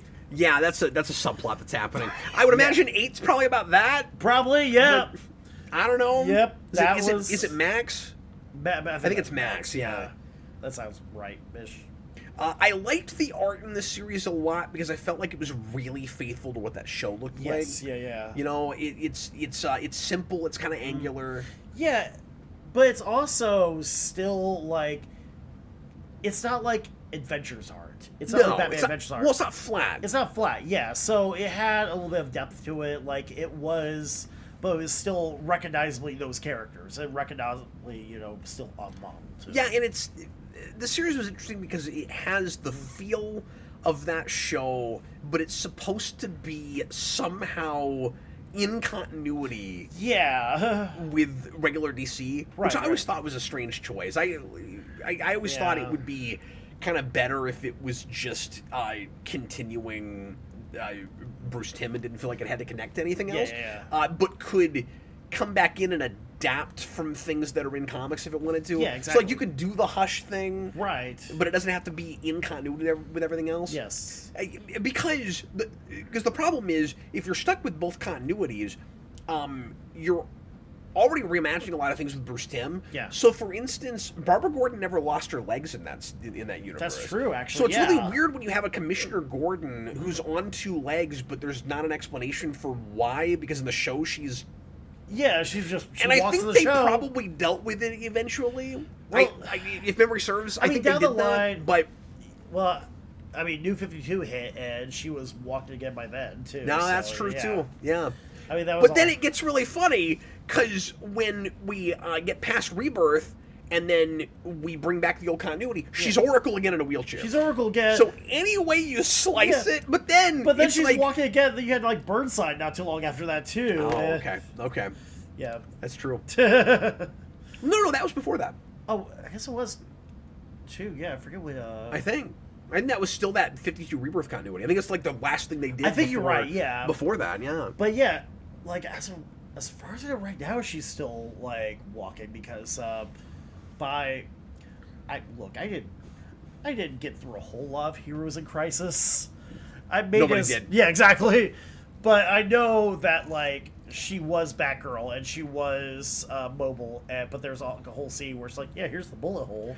But the question is, I'm getting in the weeds with this, and who really cares? Yes. But the question is, would this be the future of the standard universe pre-52 or the 52 version? Because then, when it also gets a 52 series. Exactly, but it kind of just keeps going with this because 52 doesn't have to affect this in any way. Yeah, I know. But 52 rebuilds the universe, right. So yeah.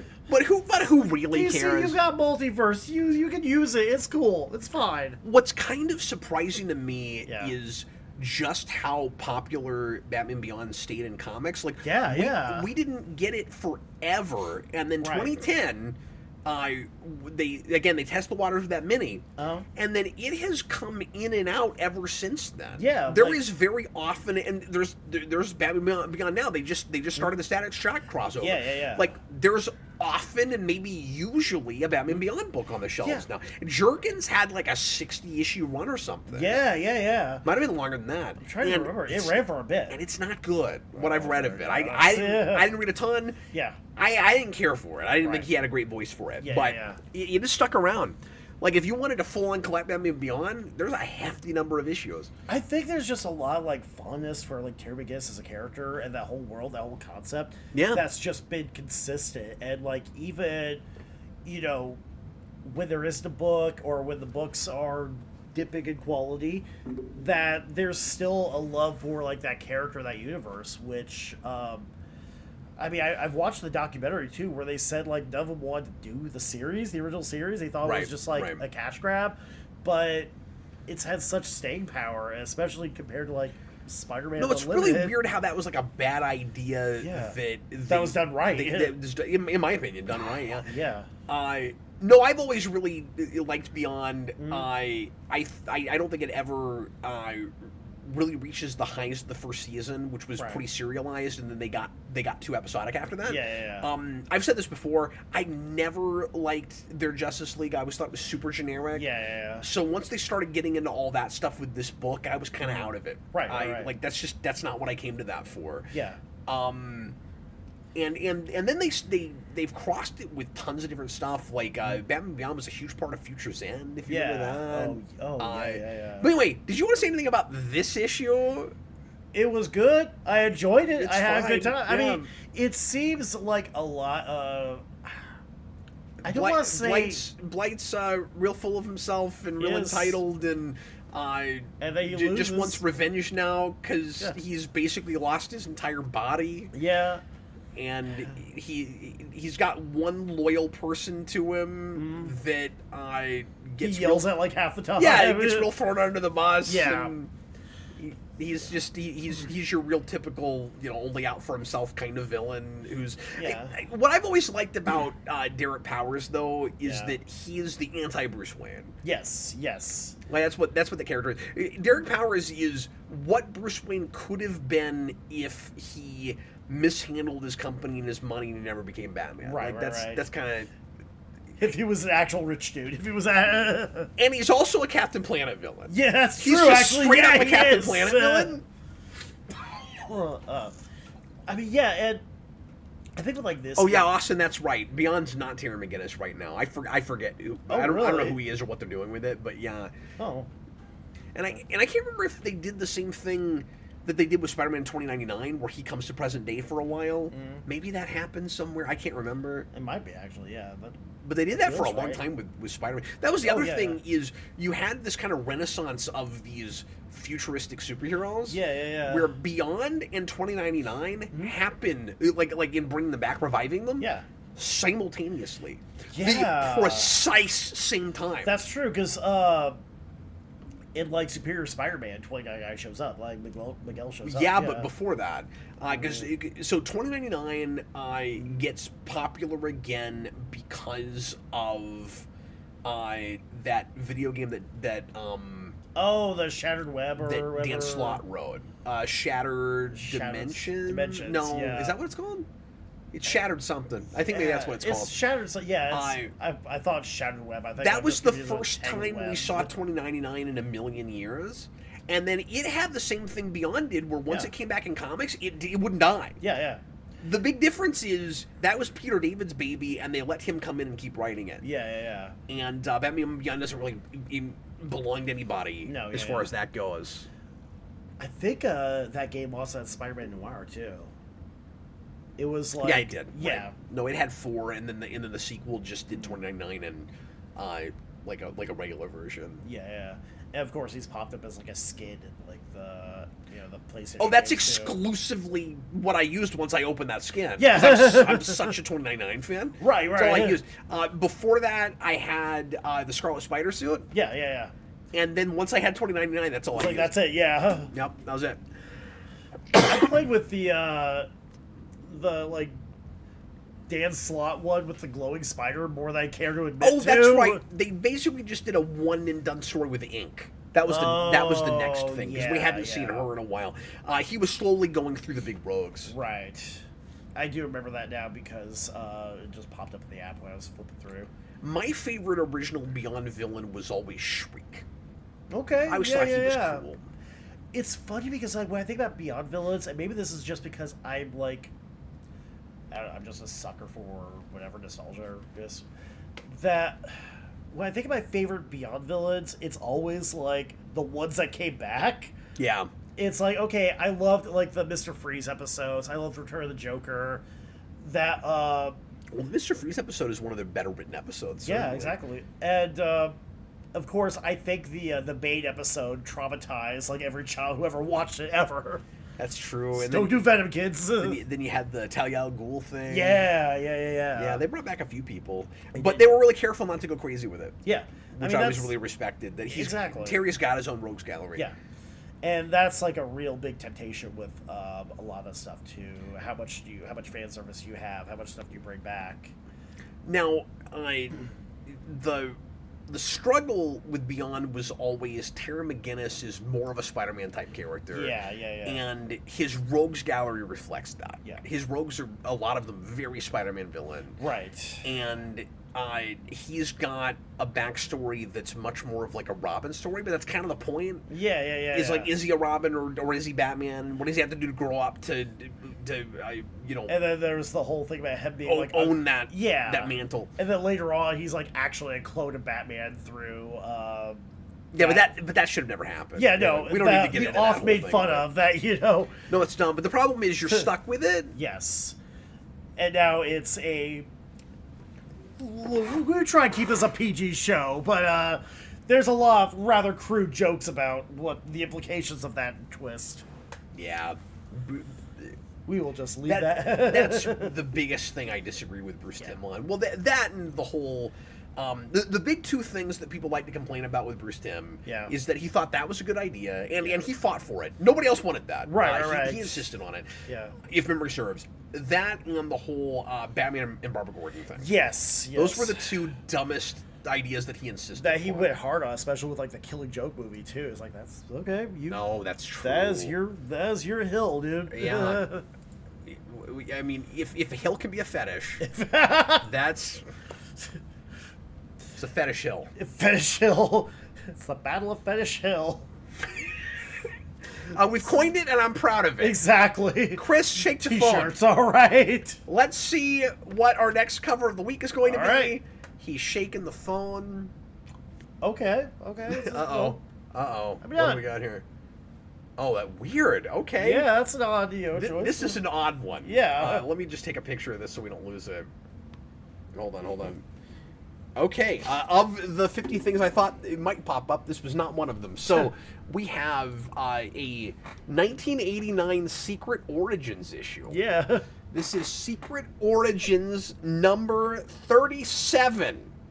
So I didn't even know I owned this. Why do I have this? I don't know. Secret Origins 37. Probably like a 50-cent bid.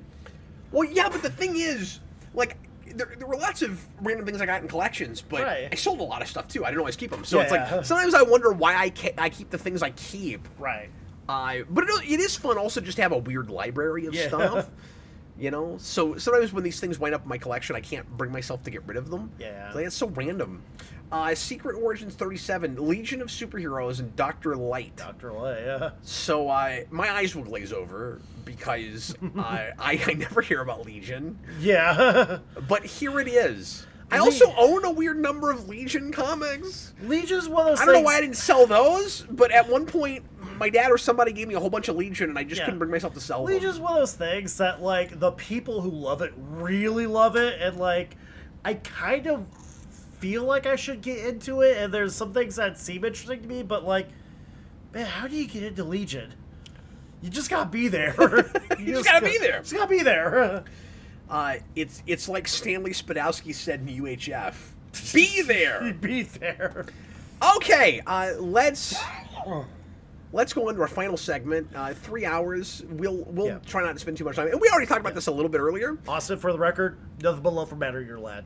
Nothing but love. Matter Your Lad. Matter Your Lad. For the planet Bismol. All right, so we're going to talk about the Cobra Commander mini just real briefly. As always, we're going to try not to spoil too much with these. This is kind of a sign flip, recommend or not, and we'll review this a bit. So this is a 5-issue miniseries. It is, we learned earlier, the second in the G.I. Joe stuff for the Energon universe. Apparently they started with Duke. I wasn't even sure what the order was. Right. Austin said they've done a few of these. Yeah. And G.I. Joe is not anything like as far along as Transformers. I think they're about 10 issues behind Transformers because they did some of this stuff first. So, real quick, the history now with this is, and we're only 2 years in, a little over 2 years in. They've already done a lot in the shared universe. So we start with Void Rivals, which establishes Transformers a bit, and then we've got Transformers, and then we've got some minis for this. Yeah. And then G.I. Joe actually starts a monthly. Right. And Cobra Commander, like I said earlier, is the origin of the of Cobra as an organization. Mm-hmm. And honestly, I wasn't even sure as this started if the organization would be founded by the end. Yeah, I wondered if it was just kind of an origin for this guy. Right. And I think it does a really good job in just 5 issues making me buy that he's able to manipulate things such that he's already the head of this organization that has eaten up other criminal enterprises. Yeah, because, I mean, not to get too spoiler, but we do see Destro at the end of it. Yeah. And some of this will be kind of hard to dance around. You do know if they're dealing with Cobra, Destro's got to show up at some point, because in the cartoon they always had that, like, weirdly adversarial but also, like, collaborative relationship too, where it's like, okay, yeah, I hate you, you hate me, but we both have a mutual goal here. So I think, like, I'm not 100% sure, but I think in, like, the original Larry Hama comic, that Cobra Commander was just, like, an Amway salesman who just, like... Really? I think so, actually, yeah.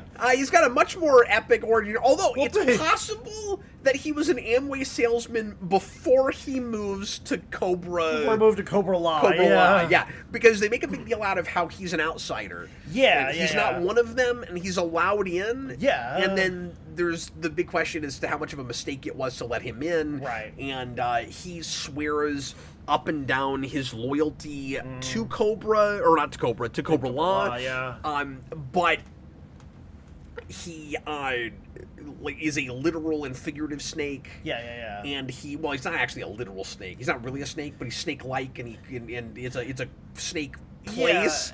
Yeah. And like they use a lot of, there's like the whole emphasis, I can't talk today, about like biological purity and rejecting technology, and there's a lot of like snakes that they're chopping up anyway for biological whatever, which is a great place for this to start. In giving us a cool, significant reason to, besides the obvious, of just these are big 80s Saturday morning properties that the same company owns. Really good justification for putting these two things together. You've got Transformers, which are sentient robots, and you have this group of again, kind of like cult-like people that are off in their own, almost like Atlantean-like kind of world that shun technology and that would see artificial intelligence as completely beneath them. And I loved that. That was as a take. Yeah, and plus it gives Cobra Commander that motivation, like, okay, here's what you're not using. Here's what you could be using, and gives them that motivation to kind of go out. And just the drama of that is great. Where it's like, I'm loyal to this place, but I fundamentally disagree with their most basic precepts. Exactly, yeah. And also, I think he is conflicted, whether he'll admit it or not. Because this is a little bit of a character study. He's... although we are somewhat wall off from our protagonist, and fair enough. Right. But I think he is maybe conflicted, or this would be my read on it, about his loyalty to the people that have taken him in versus his own ambitions. Right. And they don't trust him because of how much of a master manipulator he is. And he's like, no, I'm just manipulating you to help you. Yeah, exactly. And at first I thought maybe he was just telling them a tall tale, and there's like, no, he believes it. Yeah. And I do love the bodyguard they put with him too, where it's like, yo, I'm here to protect you, and then at the end it's like, no, I knew you were gonna betray us. So I gotta say, like I mentioned at the beginning of the show, I know knew before I read this literally nothing about this property. Right, Not next to nothing, nothing. Yeah, like, yeah, I've yeah. heard of Cobra Commander, I've heard of Snake Eyes. That's about it. Yeah. Like, the villains looked kind of cool. Yeah. G.I. Joe always felt like a real generic kind of thing to me. I don't care about army men. Right. And, or what look like army men. Yeah. So I was like, I don't know. It's an excuse to play with tanks. Like, I don't get it. Yeah. And I get to the big reveal of who the bodyguard is. Yes. Yeah. And I've never seen that character. Right. And my mouth was on the floor. Yeah. And I don't know that I've ever had exactly that reaction to something where I'm like, this is, I'm sure, supposed to be a big fan service moment. Right. I don't even know what I'm looking at, and it's a big deal to me. Yeah, exactly. Well, regardless, like, whether you know anything about the property or whether or not you know who it's supposed to be or if it's even supposed to be anyone in the first place, because it was a character that I felt like I kind of recognized, or at least looked like characters who were part of something, but... but even you weren't immediately sure who they were. Yeah, it wasn't... Yeah, but... At the end of the day, it's I still figured like... some of this would have to be obscure because Yeah. they wouldn't necessarily be like major characters that would show up all the time in Right. the mainline series. I would Yeah, figure. exactly, yeah. So, but it's still just like a big demon guy who shows up Yeah. and like beats up... And just freaking cool. Like immediately I went, oh, okay, if they put that guy in that board game, I would buy that Exactly, board game. yeah. Because part of the reason I didn't buy Mission Critical was I went, well, Power Rangers is colorful, that's why it's fun to paint. Yeah, I mean, yeah, like yeah. half the reason I buy that game is to paint. Right. And I'm like, there's not gonna be colorful stuff. There's gonna be a bunch of like green and black.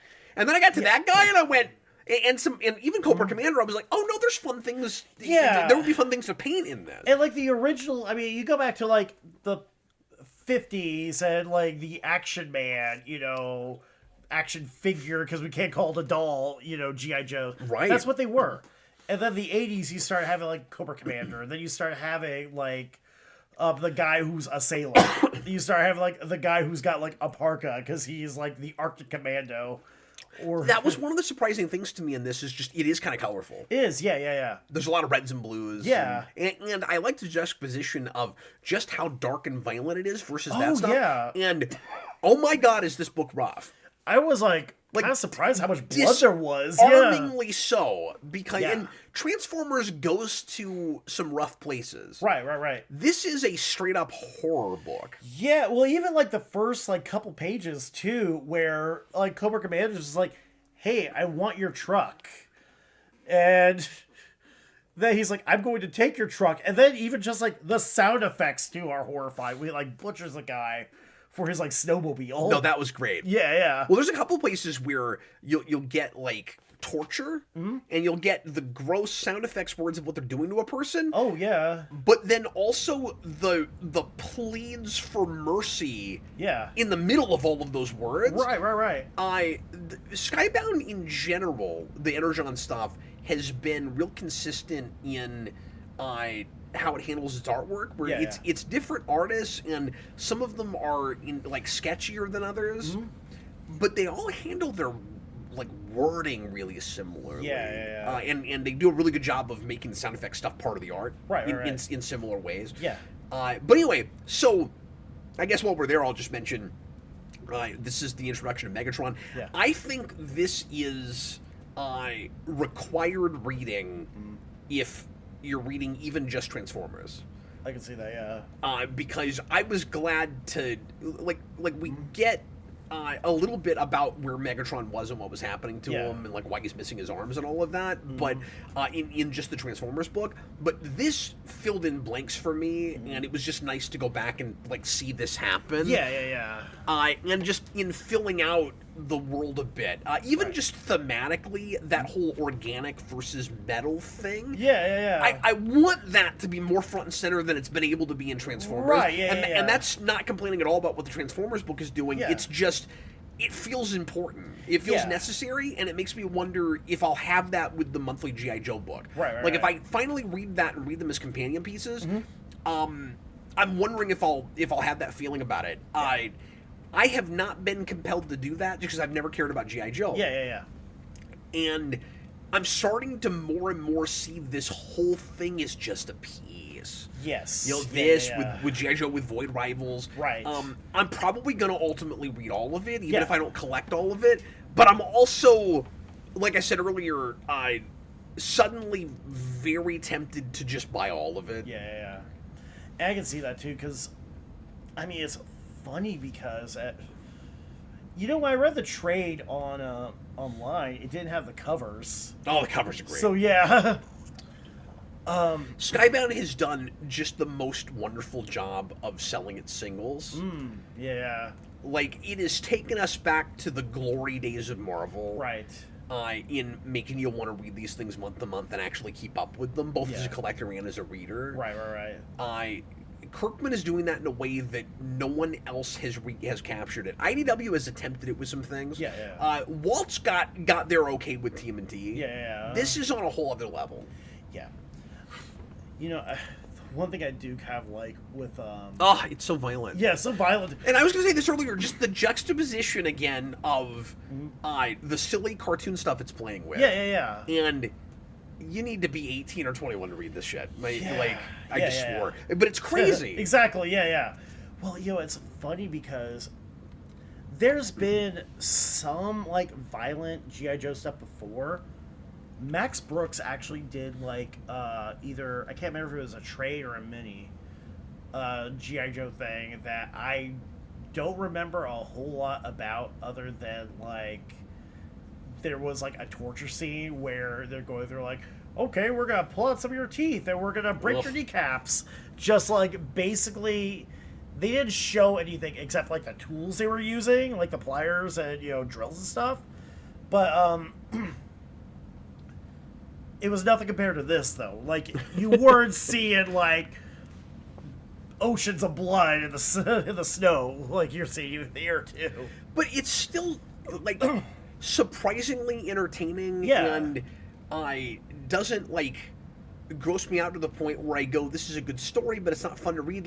It still somehow retains that cartoon quality. Yeah. I don't even know how it does that. Yeah, I mean, it's funny because it never feels exploitive. It never feels over the top or just gross out for gross. Well, it is in the right way, I think. I guess, yeah, fair. What helps it is that your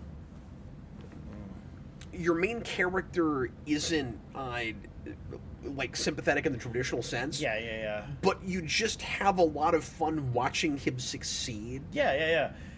It's kind of a story where everybody kind of sucks, so you see the guy who at least sucks in the funner way. Yeah. This guy's just a little bit smarter than the chainsaw guy living in a cabin in a swamp. So it's he's so audacious. Yeah. That it's very satisfying to you as the reader when he pulls everything off. Exactly, yeah. And then it's going to be weird when the shoe's on the other foot and he's supposed to actually be the bad guy. Because obviously, he's a villain all the way through. Yeah. Don't get me wrong. It's not even anti-hero business at all. He's a bad guy straight up. This is like reading... I know I reference this a lot, but this is like reading the Kingpin stuff in Punisher Max. Oh, yeah, He's always a or even Bullseye. Yeah, Bullseye. He's always a bad guy. Yeah, exactly. Yeah. But you can, but you get in his head and you see his worldview, and there's a relative. I don't even want to say morality, but he sort of has a code. Yeah, exactly. He at least in his own mind stands for something. Yeah. I like the bookended idea. It comes up at the start in the back. Right. That he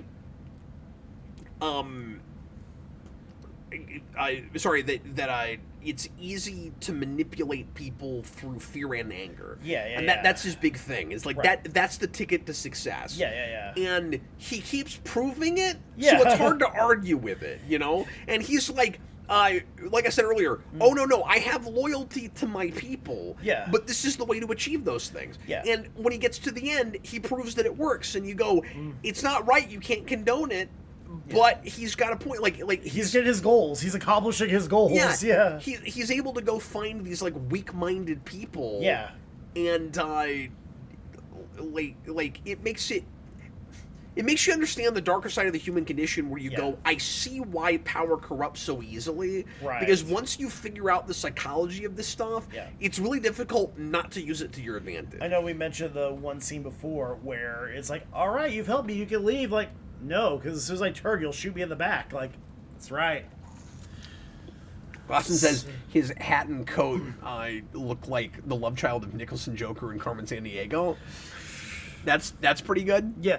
You know, my first thought reading those first couple pages of that first issue, it's like, okay, cool. He's a Ninja Turtle now, too.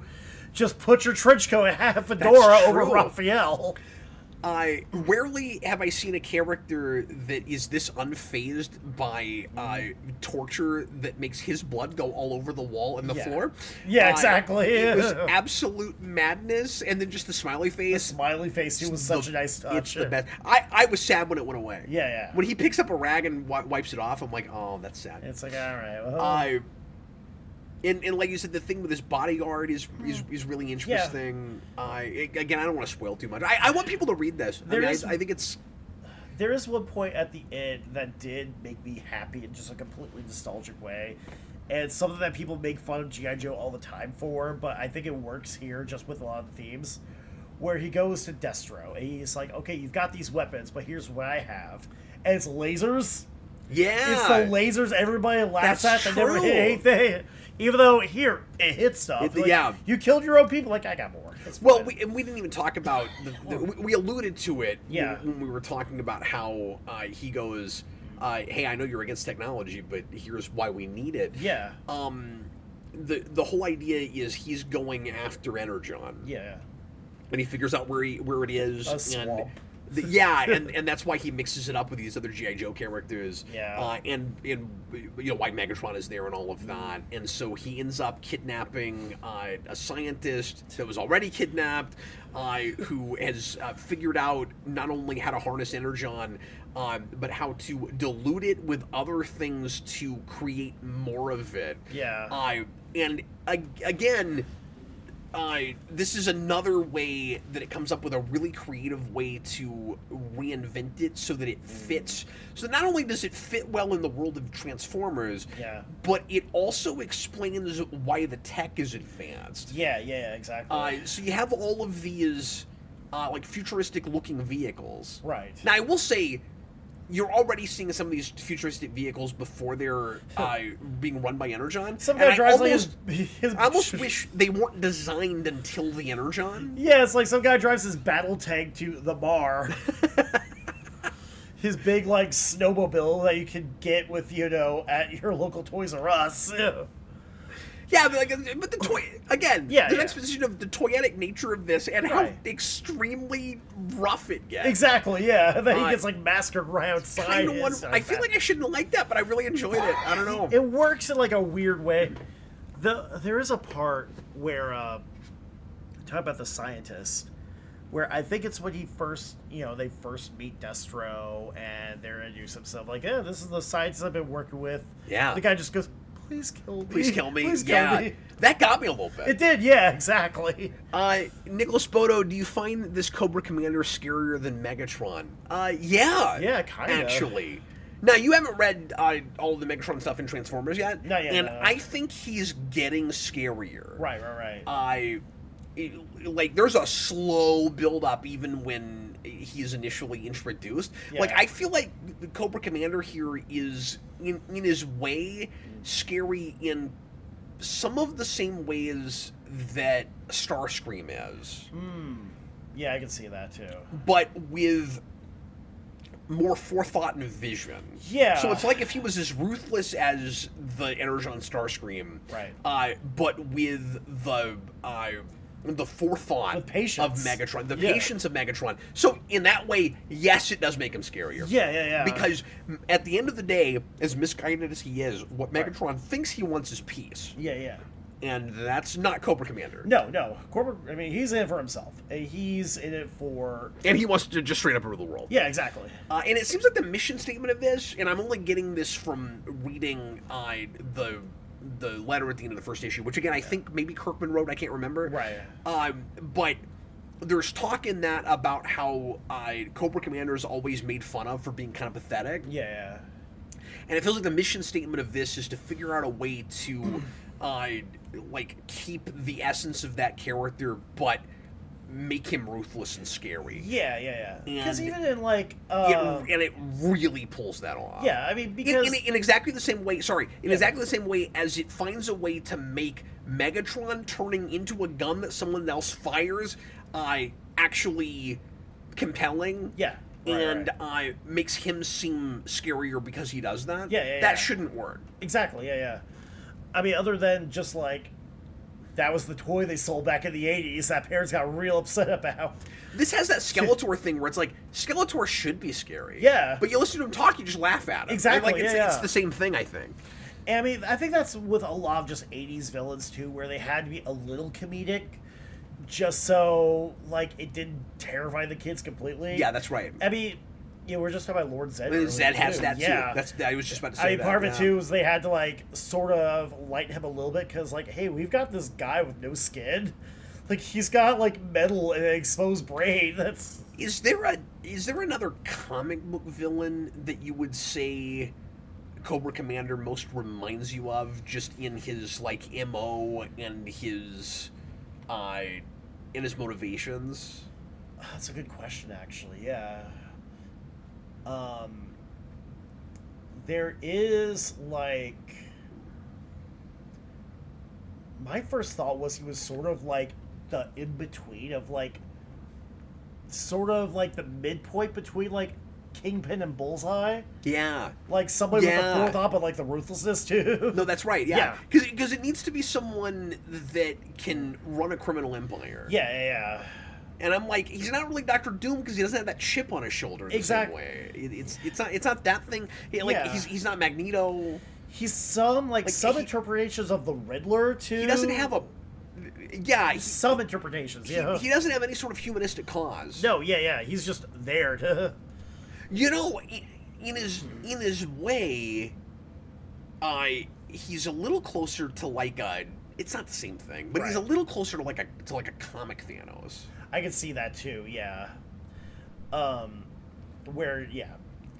like, he's got his Lady Death almost just. Oh, that's interesting. I don't know that he revels in it the same way, but then he's wearing a helmet and you can't see his face. So like, there's places where he's got to be maniacally smiling. Yeah, exactly. I mean, part of it too. I think it's been But I like that wall op. I like that you can't always tell what he's thinking.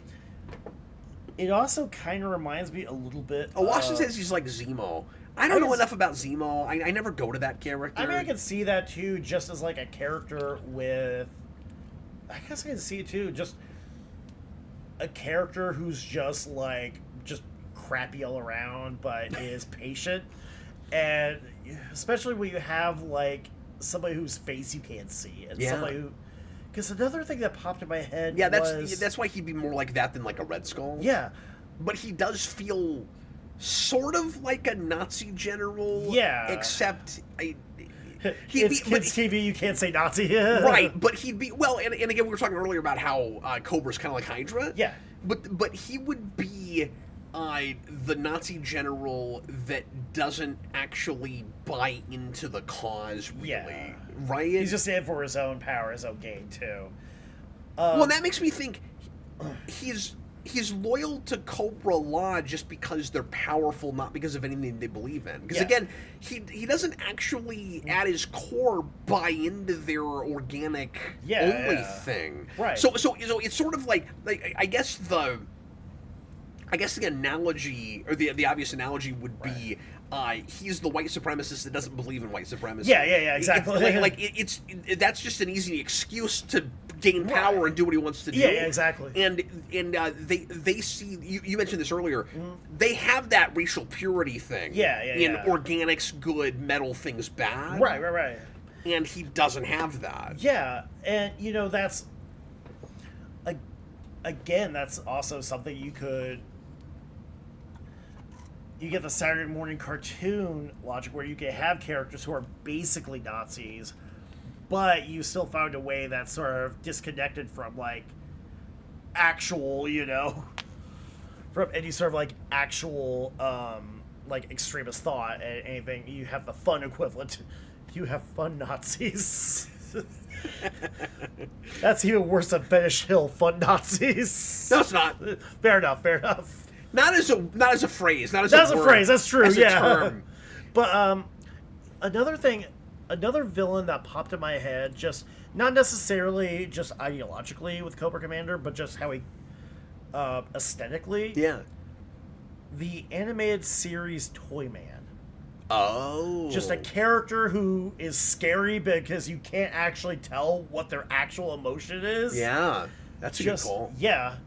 And like you don't really have that with like Doctor Doom, because Doctor Doom, for somebody who wears like a full face mask, a full face suit, is very expressive. Yeah, that's right. Well, you can see his eyes. You see his eyes, which helps a lot. And you can always see kind of like kind of a pain and a pathos behind his eyes. Yeah, exactly, yeah. Cobra Commander doesn't really have that. No, yeah, he was just, I mean, I don't want to say he's a blank slate, but it's another comparison, the Xenomorphs. Because part of their design is they don't have eyes. Yeah. They just have a shell. That's true. So it separates you, it disconnects you, and almost makes what you're looking at, I mean, in the case of the Xenomorph versus the Cobra Commander, not human. You're not working with a person. Yeah. Yeah, I think the main reason that I ended up liking this as much as I did, because I was really into this, and Yeah. I think the reason I enjoyed this as much as I did is because it's a really good example. This is kind of like writing 101 stuff of how to make a bad person compelling as a protagonist. Yes, yeah. This is how you do it. Yeah. Oh, It's not the Disney Maleficent nonsense. Right, like right. This is how you do that. Yeah. And I mean, there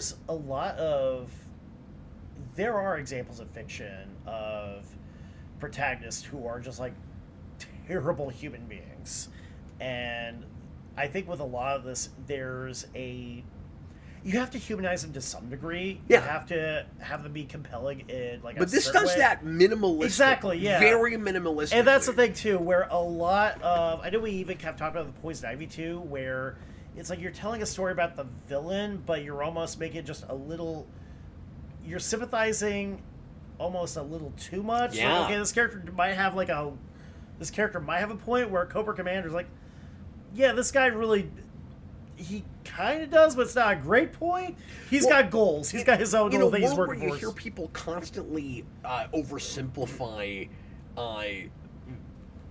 like the antagonists in storytelling as well. If they like they have to be sympathetic. And it like full on, I like them sympathetic to some degree. And that the only good villain is a misguided villain. You hear people all the time say, villains never work if they see themselves as the bad guy.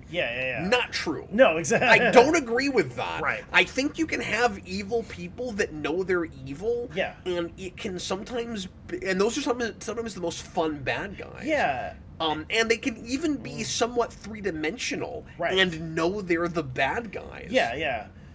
And again, too, like, when you think about what a good character, good characters in fiction, they've got wants, they've got needs. Cobra Commander has those. Yeah. He's got, what he's... But he doesn't think he's a good person. No, yeah, he knows he sucks, and he's just going for it. Yeah.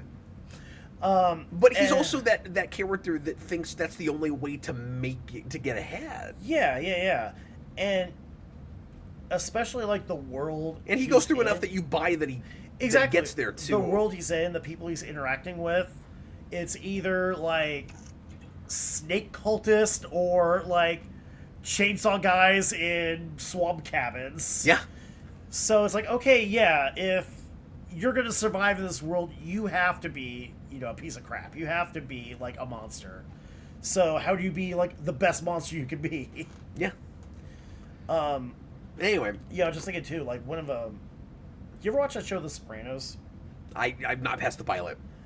I'll go through it at some point. Yeah, I mean, it's one of those where it's the same thing, where, I mean, you have like Tony Soprano as a character who, loves his family, thinks he's, but you get the impression he doesn't really think about what he's doing more than like, hey, I gotta make some money. Hey, this guy's trying to kill me.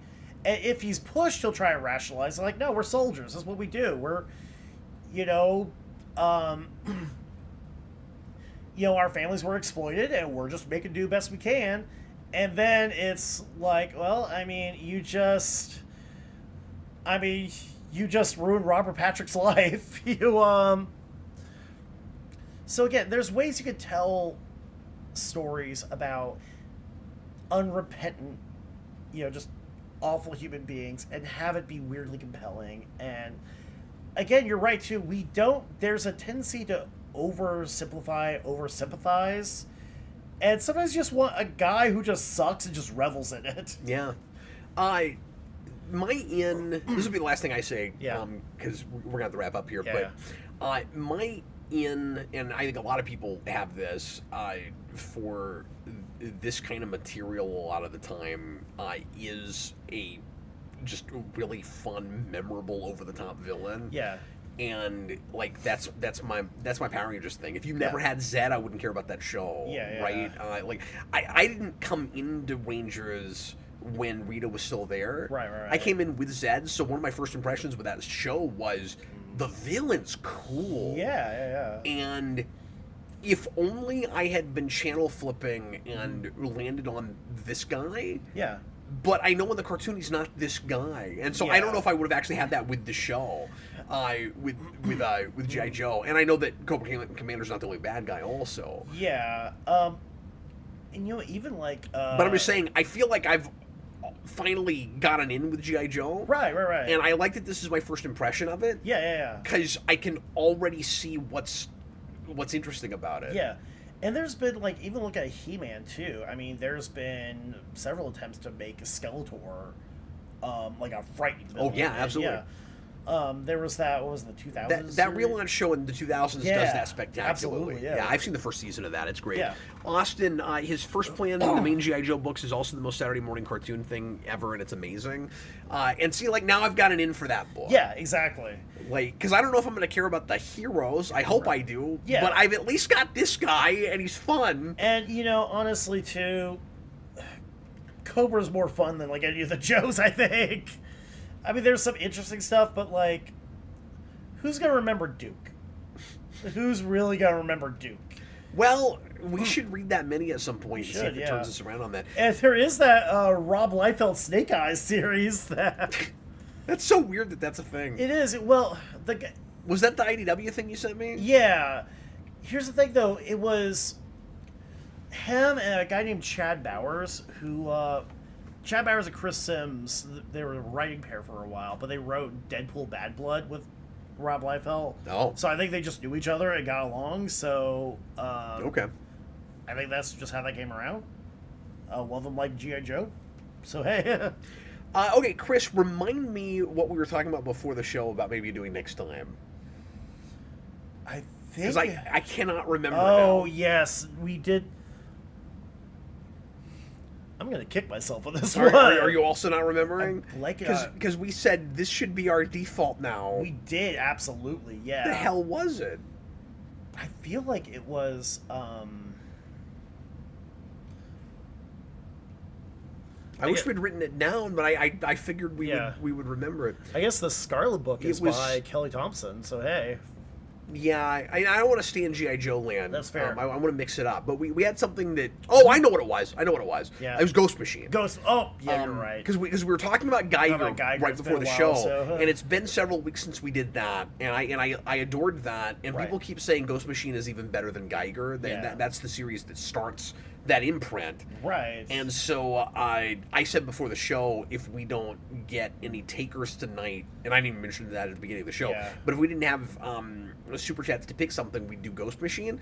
I don't know if Chewbacca's Lover is still with us. No, not Chewbacca's Lover. Sorry, it was.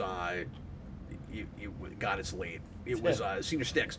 If Senior Sticks is still here and wants to pick something, he left a couple super chats, so he can. Yeah, something that exists. Yeah. So you can't say Absolute Animal Man. Okay. I can't wait for Ultimate D-Man. I'm just gonna love that book. Anyway, if later on he has something he wants us to do, he can leave it in the comments and we'll do it. Yeah. Otherwise, we'll probably do Ghost Machine next I'm time. cool with Ghost Machine, yeah. I am curious about that. Yeah. So, yeah, works for me. He seems to be firing on all cylinders right now. Yeah, well, it's funny because I know we've kind of talked about this too, how there's a lot of writers who kind of stagnated with the big two and then, like, I guess just did what they weren't able to do in, in that realm and doing just amazing work in the independents. So I think Jeff Johns has been kind of one of them. Just... Also, that's a great title for both a book and an imprint. It really and is. I Yeah. respect him for using the name of a book for an imprint, because that kind of goes back to the DC tradition. Yeah, it goes back to Detective Comics, Comics and yeah. Marvel Comics. Yeah. That's kind of, you're right, because Marvel kind of has that also. Yeah, because that was where the first Human Torch and I think Namor. Yeah, because you're right. Yeah, they start with Marvel Comics #1. Yeah. Back when it was. What does that have to be worth? I bet there's 4 of those in existence. Probably, yeah. I wonder. I've never seen one. Exactly, yeah. Back when it was those boys at Timely Comics. And I mean, I've never even seen somebody online. Oh, that, yeah. that has shown it anywhere. Like somebody just found a copy of Action #1 in their wall. Oh, it's crazy. Yeah. I don't know if that thing is in a museum somewhere. I've never Yeah. seen one. Anyway, we're gonna go ahead and Yeah. close shop here. It's almost 2 a.m. here, and I'm ready to go to bed. Thanks for watching. I hope you enjoyed it. I'll be back tomorrow night with the Captain Logan show. I don't know what the topic's gonna be yet, but I will broadcast something. Join me for that. And Chris, thanks a lot for doing these, man. Yeah, thanks for I know having it's me. a gauntlet, but I've really been enjoying them. Hey, I've been having a good time too. Appreciate you, buddy. And we like your flannel shirts. Yes, your thank you. Your nerdy flannel shirt. Yes, yep. You got your D20s. Got my D20s here. They also look like they could be dreidels, but a I think little they're bit actually. Yeah. I think they're supposed to be D20s. I mean, look, you could probably roll a D20 for Hanukkah too. I can't tell you how to celebrate, but Spin the D20. Exactly. Dreidel, dreidel, dreidel. I rolled it in that one. Well, that's unfortunate. Yeah. At some point, Chris is going to finally teach me how to tabletop roleplay. Yes. We got to make that happen. We gotta make sense of the Power Ranger. Maybe we'll just play actual D&D first, so you go all right, here's a system that kind of works. Yeah. Now we that can may be work with that smart. later. I appreciate you guys joining us tonight. We had a nice crowd by the middle, so thanks so much for being here. And we will see you again real soon. I was Captain Logan. This is Chris. Bye, everyone. Bye, folks.